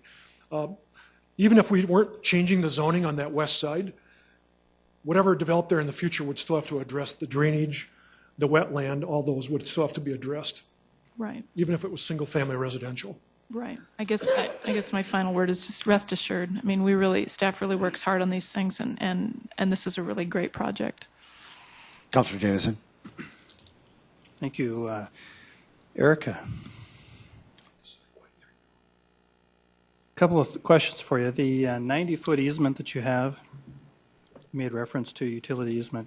Could that be highlighted for me? Is that right on the property line with the neighbors to the west? Correct. So where Chris had talked about that potential zoning change to conservation, that 90-foot, could you go to the satellite image? Do you know in any way, do you think that green area there falls within 90 feet or any? Some of it will be in there. I don't know the exact depth of the area specifically that he's referring to, but some of it will definitely be in there. So some of it will definitely stay. Mm-hmm. Yep. It will have to just basically because of that easement in and of itself. Those lots will be very deep lots solely because of that easement. Okay. And if I could, the other comment by Kevin was about the fact that he's wasting his time and their time by coming in front of the council. Do you have any compromises that you've made in your planning based on what you've heard from the neighbors? With our initial neighborhood meeting that we had per this proposed request for rezoning, initially Jason, can you highlight that yellow area? The yellow area where it shows single family right now, that was originally proposed at our neighborhood meeting to be all RD1, so it would have been townhome type units. And because of some of the comments that we heard from that neighborhood, we revised that back to be single family along there. So that's just one example. I mean, the other examples, I guess, that I would point out is, had we not had that neighborhood input, we would have never got to the point where we are at today. I think that development really does serve as a showcase development for all of Sioux Falls. And had we not had their involvement from the very beginning in terms of working with the city on this, we would have never probably seen what we do actually have out there today, which I think has been extremely successful for all of the community. So we're glad to have neighborhood input. I do think that it leads us to a better project and product down the road. Okay, thank you. Councilor Anderson Jr. Question for Mike. The C3 that's close to the corner of East 26th Street, what type of businesses or what size business can go in there? That would allow up to 75,000 square foot buildings. It would not allow a large, unlimited big box retail. The C4 that's currently north of 18th Street, there is no size limit up in that area. So that was actually another major discussion that we had with the applicant, is keeping that area south of 18th Street. If we are going to change it, let's keep it to the smaller retail sizes. And then also maintaining that office zoning buffer along the highway frontage. So those were some compromises that were also brought into the discussion that we had before it went to a neighborhood meeting. Okay. And then also, on the existing zoning, it shows a CN, and then in the proposed zoning, you have it as rec. It appears that you've shrunk that about in half. Why? It's, again, based on a more detailed engineering plan. There's actually an open space corridor through there. Today, the mayor talked about his capital improvement program, and he mentioned the Dolly Park. That's in this rec area. So there's a linear open space that we've developed there. So it's just more specific contour information that we have. Okay. And then if I can ask one last question. Mike, in my discussions with the developers on this, I found out we're putting another roundabout somewhere in this project. At the intersection of 18th Street, you can see that circle, and this goes back to the very beginning when we first did the traffic impact study, that was a roundabout that was being recommended by the traffic impact study. I guess I look at these and we don't use them in our regular city streets, so why are we putting this in this development like this? And these are things that, I mean, we have 2 of them in Sioux Falls, and we put them in places where people don't have to use them. This would be private, or this would be not at a major intersection. The roundabout, based on the traffic analysis, is a better way to manage the traffic flow through there as opposed to stop lights and stop signs. Were they given any other options besides this roundabout? Yeah, the traffic study looked at all options, and the best one that came out of that was the roundabout. Probably like to see that traffic study Sure, at some we can time. make that available. Thank you. Council, very good. There's been good discussion. Would anybody want to make a motion? Move to approve, Karski. Second, Erpenbach. Councilor Karski has been a motion to approve this item and has been seconded by Councilor Erpenbach. Councilor Kiley. Motion to amend, just a slight word change here. Councilor Kiley. I think we want to end up on the correct corner, so I would propose that we strike the word southwest, replace it with the word northwest, so it reads northwest corner of East 26th Street and South Powder House Road. Second. Mike? Yeah, that's a good catch. Very good. Okay. That's probably kind of important. We don't want to develop on somebody else's property. I don't know that our legal description had that, but that's just a general location. Can I have one?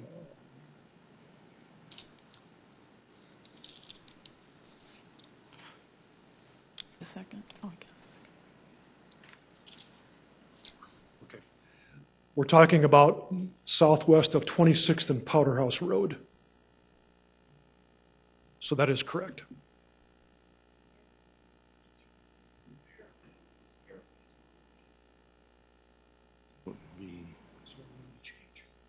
Be west of Powder House. Yeah, we would support that amendment, just to clarify that, or correct that.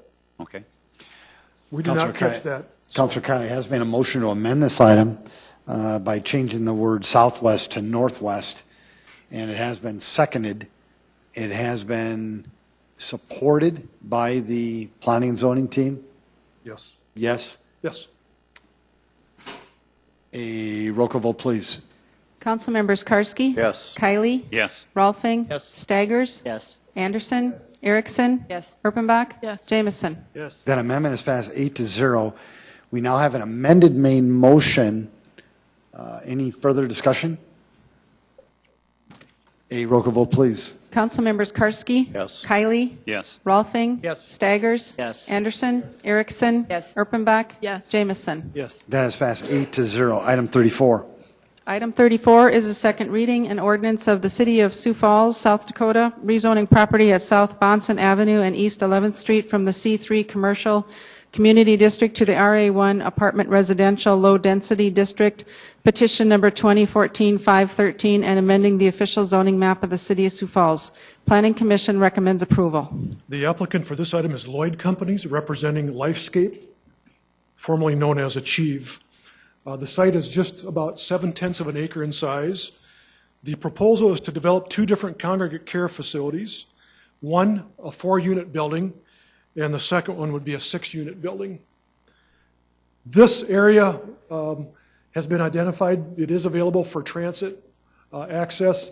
It does have a number of services close by in terms of commercial, other neighborhood services, and the applicant has identified this as a desirable location to add these congregate care facilities, and we did not have neighborhood comment on this zoning change.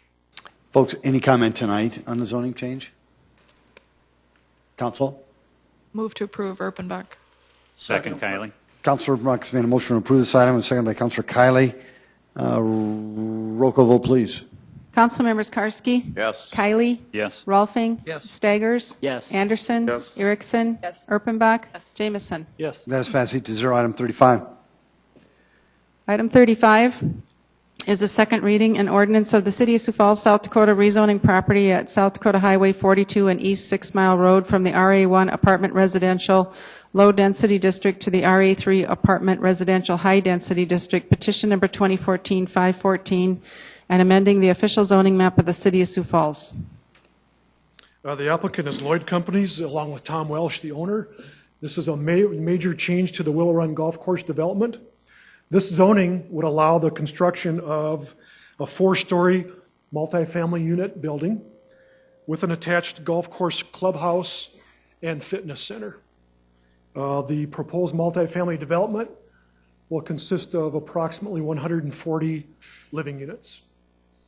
So it is a significant change, and again, it fits in with the discussion that we've had tonight about higher density development. The applicant is here tonight if you have any questions. I don't believe we had significant public input on this one, but this is a change to that golf course development. Michael, thank you. Would anybody want to speak to this item? Council? Move to approve, Karski. Second, Anderson. Councilor Karski has made a motion to approve this item, seconded by Councilor Anderson Jr. Councilor Rolfing.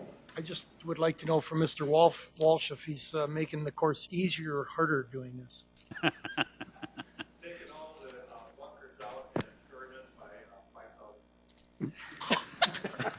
I can par a hole.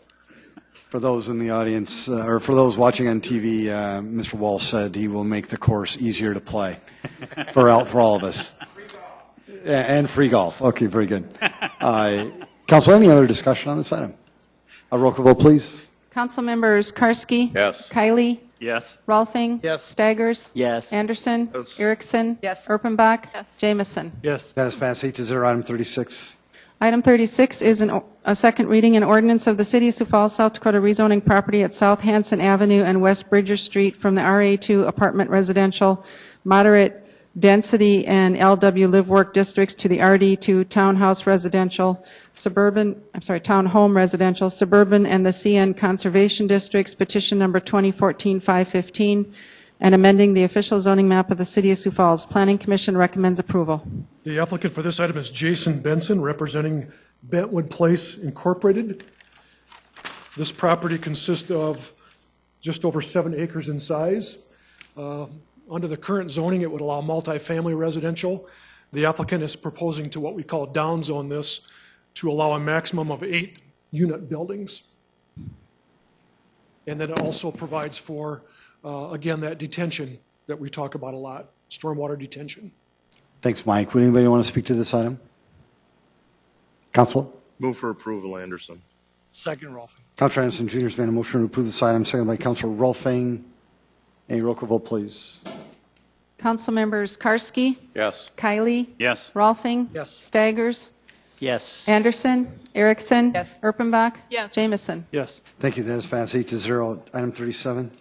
Item 37 is a second reading and ordinance of the City of Sioux Falls, South Dakota, rezoning property at the northwest corner of 69th Street and South Southeastern Avenue from the C2 Commercial Neighborhood and Streetcar District to the S1 General Institutional District, petition number 2014-516, and amending the official zoning map of the City of Sioux Falls. Planning Commission recommends approval. The applicant for this item is Norman Drake. The parcel is about 6.5 acres in size, and the proposed rezoning would allow for the development of a private indoor recreation facility consisting of roughly 40,000 square feet in size. I think we have kind of a concept sketch plan of what the layout might look like. So we're changing it from commercial to this general institutional district to allow that use to go forward. Thanks, Mike. Did anybody want to speak to this item?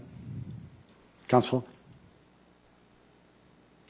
Move to approve, Karski. Second, Erpenbach. Councilor Karski's made a motion to approve this item, seconded by Councilor Erpenbach. A roll call vote, please. Councilmembers Karski? Yes. Kylie? Yes. Rolfing? Yes. Staggers? Yes. Anderson? Yes. Erickson? Yes. Erpenbach? Yes. Jamison? Yes. Thank you. This passed 8-0. Item 38. Item 38 is a second reading, an ordinance of the City of Sioux Falls, South Dakota, rezoning property at the northeast corner of 69th Street and Cliff Avenue from the C2 Commercial Neighborhood and Streetcar District to the C3 Commercial Community District, including conditions as allowed in Section 160-650E, placing limitations on regulations within the RE4 form, petition number 2014-517, and amending the official zoning map of the City of Sioux Falls. Planning Commission recommends approval with the following condition. Building of no more than 50,000 square feet of gross floor area. Darwin Slutton is the owner of this property. This consists of just over 8 acres of land area. This is the northeast corner of 69th and Cliff, which we've seen in the past with different proposals. With Shaped Places, when that was adopted, we designated this area as C2 Commercial, which would allow it to 25,000 square foot buildings. The applicant is asking for this zoning change on a portion of that corner that would allow the C3 development, which could go up to 75,000, but with our new Shaped Places, we can put conditions on zoning, and one of those conditions that the applicant has agreed to is to limit the C3 area to a maximum of 50,000 square feet building size. The access points were based on previous traffic studies. Those will not change. There was a question about future buffer yards, and we put together a little sketch. The adjoining multifamily development on the north side, there would be a requirement of a landscape buffer that the developer would have to install, depending on the specific type of uses that go in that area. So again, with our Shaped Places, we have those automatic buffer yards that would be triggered by this future commercial development. And I don't believe we had neighborhood comment on this one either. Thanks, Mike. Yes. Would anybody want to speak to this item? Councilor Karski? C2 allows for how many square feet? 25,000. 25, so we're allowing double at C2. We're going to change it to C3 and, Yes. and put a conditional use on it. Okay, On thank that you. portion of it. Council, anybody want to make a motion to approve? Move to approve. Kylie? Second, Jamison. Thank you, Councilor Kylie. Thank you, Councilor Jamison. Has been a motion to approve and seconded. A roll call vote, please. Councilmembers Karski? Yes. Kylie? Yes. Rolfing? Yes. Staggers? Yes. Anderson? Yes. Erickson? Yes. Erpenbach? Yes. Jamison? Yes. 8-0. That is passed. Item 39. Item 38 is a second reading and ordinance of the City of Sioux Falls, South Dakota, rezoning property at the northeast corner of 69th Street and Cliff Avenue from the C2 Commercial. Just did that one. Oh, I'm sorry, I apologize. Item 39 is second reading and ordinance of the City of Sioux Falls, South Dakota, rezoning property at the southwest corner of Grand Slam Avenue and 45th Street from the RA2 Apartment Residential Moderate Density District to the RD2 Townhome Residential Suburban District, petition number 2014-519, and amending the official zoning map of the City of Sioux Falls. Planning Commission recommends approval. The applicant for this item is Clint Ackerman, representing Diamond Field Addition. This consists of just over 5 acres of land on the east side of Highway 11, north of 49th Street. The proposal is to, again, downzone this north-south strip of land from multifamily residential to 4-unit townhomes. And it provides a better transition between twin homes and single family in this area. Would anybody want to speak to this item? Council? Move to approve, Erpenbach. Second, Rolf. Councilor Buck's been motion to approve this item, seconded by Councilor Rolfing. There's, yes, Councilor Anderson Jr. Mike, has the developer considered that they're across the street from a very large park that has a lot of lights? And yes. So as far as There some are actually type of people- buffer, things like that? Yep. There are actually people that want to live close by parks like that, so yes, they're well aware of that. All right.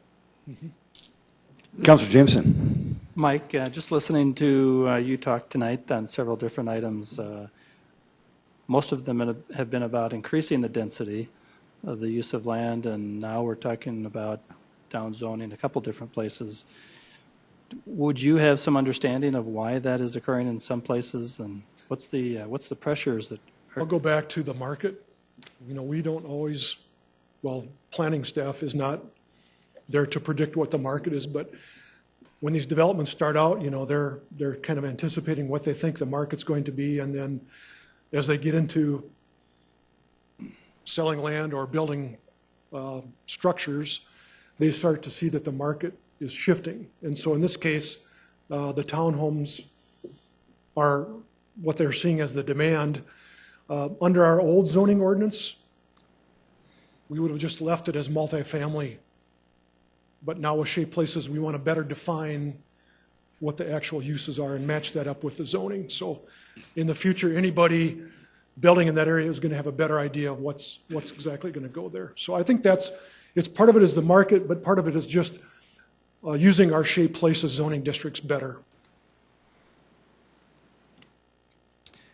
There's been a motion to approve and has been seconded. A roll call vote, please. Council members Karski? Yes. Kiley? Yes. Rolfing? Staggers? Yes. Anderson? Yes. Erickson? Erpenbach? Yes. Jamison? yes. That is passed 8-0. Council, our town is booming, as you can tell. Mike and Jason, thank you for your efforts. Council, you just passed more stuff than most cities would do in a year. You did it in one night. Good job. Item 40. Item 40 is a first reading, set a date of hearing, and second reading for Tuesday, July 22nd, 2014 at 7 o'clock p.m. at the Joint City Council Lincoln County Commission meeting. An ordinance of the City of Sioux Falls, South Dakota, amending the Code of Ordinances of the city by rezoning property at the Southeast 1/4 Section 19, Township 100N, Range 50 West, Lincoln County, from the AG Agricultural District to the I-1 Light Industrial District. Planning Commission recommends approval. The applicant for this item is Justin Scogan. This is within our extraterritorial jurisdiction that we have with Lincoln County. The property is about 2 acres in size. It's located along South Tallgrass Avenue, approximately 1/2 mile north of the T Road. The surrounding land is zone industrial. This has been acquired by the applicant, and they're asking this to be brought into the same zoning as the surrounding property. The two planning commissions met and recommended approval, and I believe that the second reading, that joint meeting will be here at the Carnegie Town Hall with Lincoln County Commissioners. Council, would anybody want to set a date of hearing and second reading for Tuesday, July 22nd at 7 p.m.? So move. Second. Councilor Anderson Jr. has made that motion, seconded by Councilor Rolfing. A roll call vote, please. Council members Karski? Yes. Kiley? Yes. Rolfing? Yes. Staggers? Yes. Anderson? Yes. Erickson? Erpenbach? Yes. Jamison? Yes. That is passed 8-0. Item 41. Item 41 is a resolution of the City of Sioux Falls approving the preliminary plan of Cedar Pines Addition. Planning Commission recommends approval. Again, this is the Dunn family. This matches the zoning that we've acted on tonight as item 30. This preliminary plan shows the layout of lots and roads, as well as utility information that we use. The phasing plan gives us an idea of where they're going to start the development in terms of infrastructure. There's utility easements. It tells us where water and sewer is going to be provided. And again, it shows those major drainage ways that will be developed as part of this project. With the earlier discussion that we had tonight about the RD1, you can see what the lots are proposed to be on that area adjacent to Split Rock Heights. Although, again, we don't have a specific building plan to show you tonight, that RD1 would allow twin homes to be developed on those lots. So it does meet all the engineering requirements. We have the ability to provide the utility services. We had that traffic study. We'll continue to monitor the traffic impacts as this develops, and the recommendation is for this to be approved. Anybody want to speak to this item? Move for approval, Anderson. Second. Councilor Anderson Jr., thank you. It has been, you made that motion, seconded by Councilor Karski. A roll call vote, please. Councilmembers Karski. Yes. Kiley. Yes. Rolfing. Yes. Staggers. Yes. Anderson. Erickson. Yes. Erpenbach. Yes. Jamison. Yes. That is passed 8-0. Item 42. Item 42 is a resolution of the City of Sioux Falls approving the preliminary plan of Ponderosa Highlands Addition. Planning Commission recommends approval. This is the preliminary plan for the item that we considered tonight, number 31, for the zoning changes. Again, F&K Assam family is the applicant. And this also shows you the street layout, lot layouts, utility information. And you can see that in that center portion is where the higher density zoning will be provided with the street layout, the lot layout. As I said earlier, there's a lot of information on this drawing, but it shows where the future water, sewer, and storm drainage will be provided as this property develops. There's an agreement that would be done with the golf course for some utility services. We'll be running water main up 6 Mile Road. We have sewer easements that we've provided for this area. And once again, the traffic study shows us the access points and how we can monitor future impacts on the roadway network. And this also meets all the engineering standards, and the recommendation is to approve this subdivision plan tonight. Thanks, Mike. Would anybody want to speak to this item? Council? Move for approval, Anderson. Second, Rolfing. Councilor Anderson Jr. has made a motion to approve this item, seconded by Councilor Rolfing. A roll call vote, please. Councilmembers Karski. Yes. Kiley. Yes. Rolfing. Yes. Staggers. Yes. Anderson. Yes. Erickson. Yes. Erpenbach. Yes. Jamison. Yes. Thank you. That is passed 8-0. Item 43. Item 43 is a resolution of the City of Sioux Falls approving the Sioux Falls Cultural Plan. The city provides financial support to the Sioux Falls Arts Council.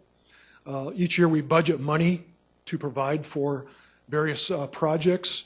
As part of that budget, we put together a work program, an agreement with the Arts Council. The last couple of years, one of our major focal points has been to update our 1999 cultural plan. And so tonight we have the final product, asking for your approval. Today at the informational meeting, we went through a pretty detailed overview of the recommendation. And we have a resolution tonight for your support.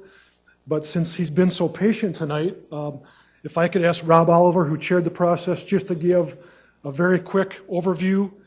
And then Randall is still here. Again, just to say very briefly, assuming that you approve the plan tonight, how are we going to work forward in terms of implementation? So. And Mike, also President Oliver and Randall Beck, they gave a full presentation today at 4 o'clock. And they did a fine job. Thank you. Thank you. President Oliver, welcome.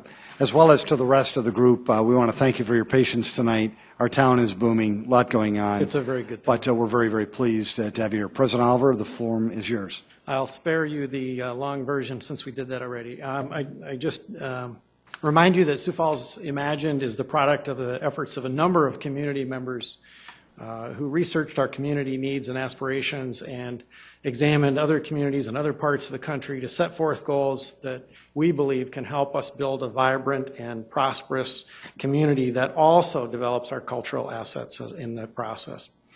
Also, that this continues the work of the cultural plan from 1999 and is intended to coordinate with the efforts of the Sioux Falls Tomorrow Planning Group. The plan articulates, as you know, 7 long-range goals, each with outcomes further delineated within each of those goals. We went through those this afternoon. Learning from the work of those involved in the prior cultural plan, we also attended to the execution and monitoring of progress over time by the creation of a group to work with constituents and collaborators to create progress on this plan. We're happy to entertain any questions. Otherwise, we encourage your enthusiastic endorsement of this effort and acceptance and approval of the plan. President Oliver, thank you. And did you want Mr. Beck to speak about the execution? Mr. Beck, you're here. Get up and speak, please. We need you.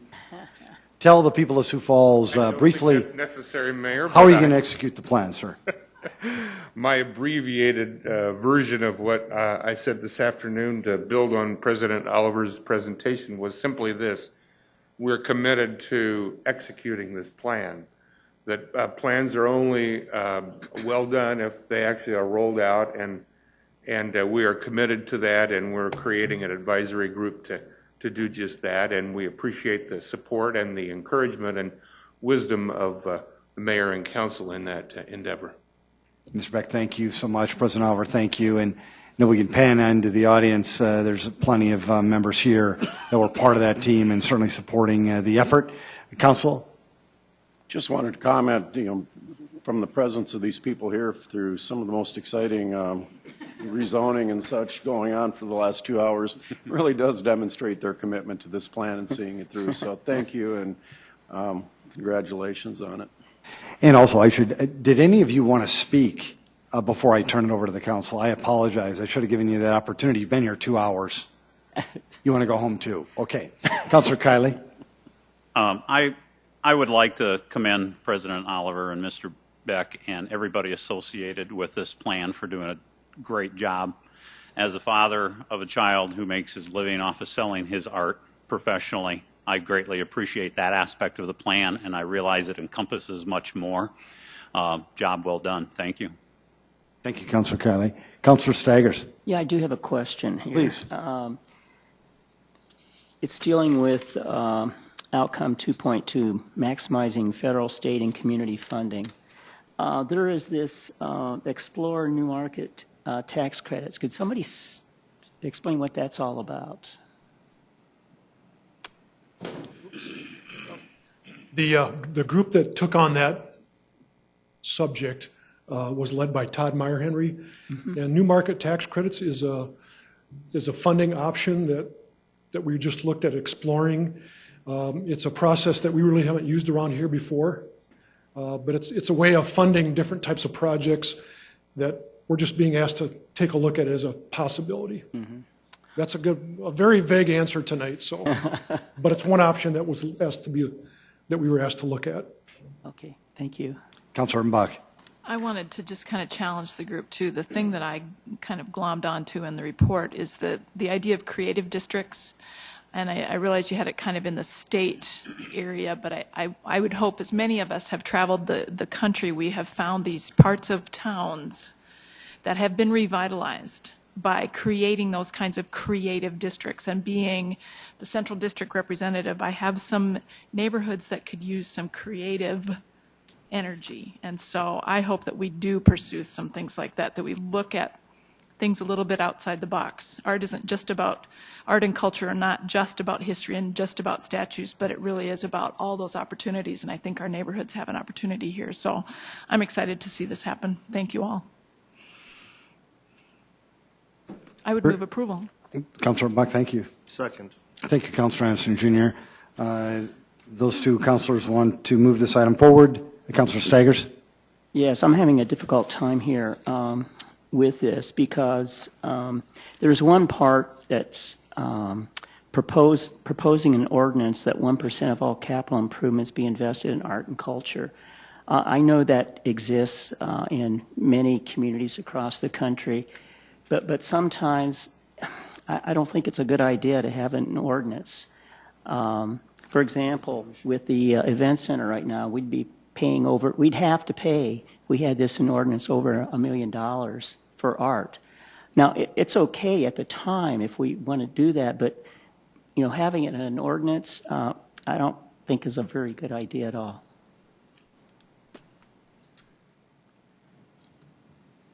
I'm happy to address that. First of all, this is not a piece of legislation, so nobody's asking to approve an ordinance like that at this point in time. But I think we are challenging, as a part of this cultural planning group, we're challenging ourselves to think differently about how we plan projects and how we incorporate art into the design of projects. And when you do it that way, you don't actually add to the cost of it. I would also submit to you that with the event center, you've already included artistic elements and cultural elements in there by some of the materials that have been used and things like that that are recalling the history of our area. So that would be in concert with what we're proposing. Again, our effort here was to try to propose challenging ways to think differently. I guess one of the reasons why I'm taking this very seriously is because in the past, we've had other plans, and quite often what happens is we'll have a department head coming before the city council saying, hey, 5 years ago you approved this plan. You know, it's like, well, we got to continue doing the same thing. And so that's the concern I have here. Once this is passed, then in the future, we can have people coming before the council and saying, hey, you approved a plan to try to get a 1% capital improvement and use this as a way to kind of compel us to, okay, just go ahead and pass it. So, you know, I do take these plans very seriously because they can be used to, you know, try to compel us to approve things in the future that we approved maybe 5 years ago. Councilor Sagers, thank you. Very good discussion. I'll roll call vote, please. Council members Karski? Yes. Kiley? Yes. Rolfing? Yes. Staggers? No. Anderson? Yes. Erickson? Yes. Erpenbach? Yes. Jameson? Yes. That is passed 7-1. Item 44. Item 44 is a resolution advising and giving consent to the appointment of members to various citizen boards, those being for the Board of Historic Preservation, Gary Conradi, Jennifer Dumpke, Thomas Keller, Shelley Svovold, my apologies if I mispronounce your names, Building Board of Appeals, Terrell Kelly, Elizabeth Squire, David Van Nieuwenhuizen, Plumbing Board of Appeals, Jeremy Williams, Public Transit Advisory Board, Gene Crow, Solid Waste Planning Board, Ken Allender, Jake Anderson, John Hanson, Anthony Pfizer. Council, would anybody consider approving these? Move to approve. And second. Thank you, Councilor Jameson. Thank you, Councilor Rolfing. If there's no discussion, a roll call vote, please.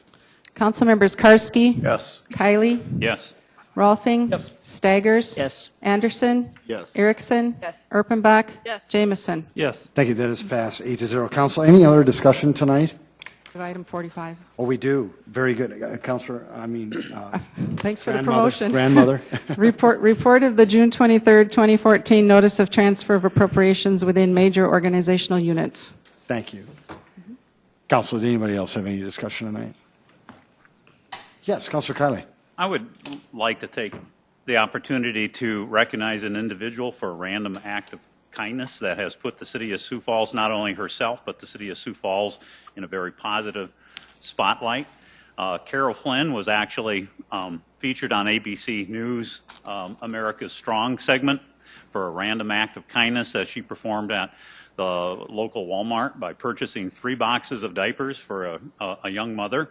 And I think that shows not only what a great person Carol is, but I think it also reflects very positively on the citizens of Sioux Falls. And I'd like to thank Carol for her kindness and thank her for being a great representative of the citizens of Sioux Falls. Councilor Kiley, thank you. Very good. What a great way to end our meeting. Council, motion to adjourn.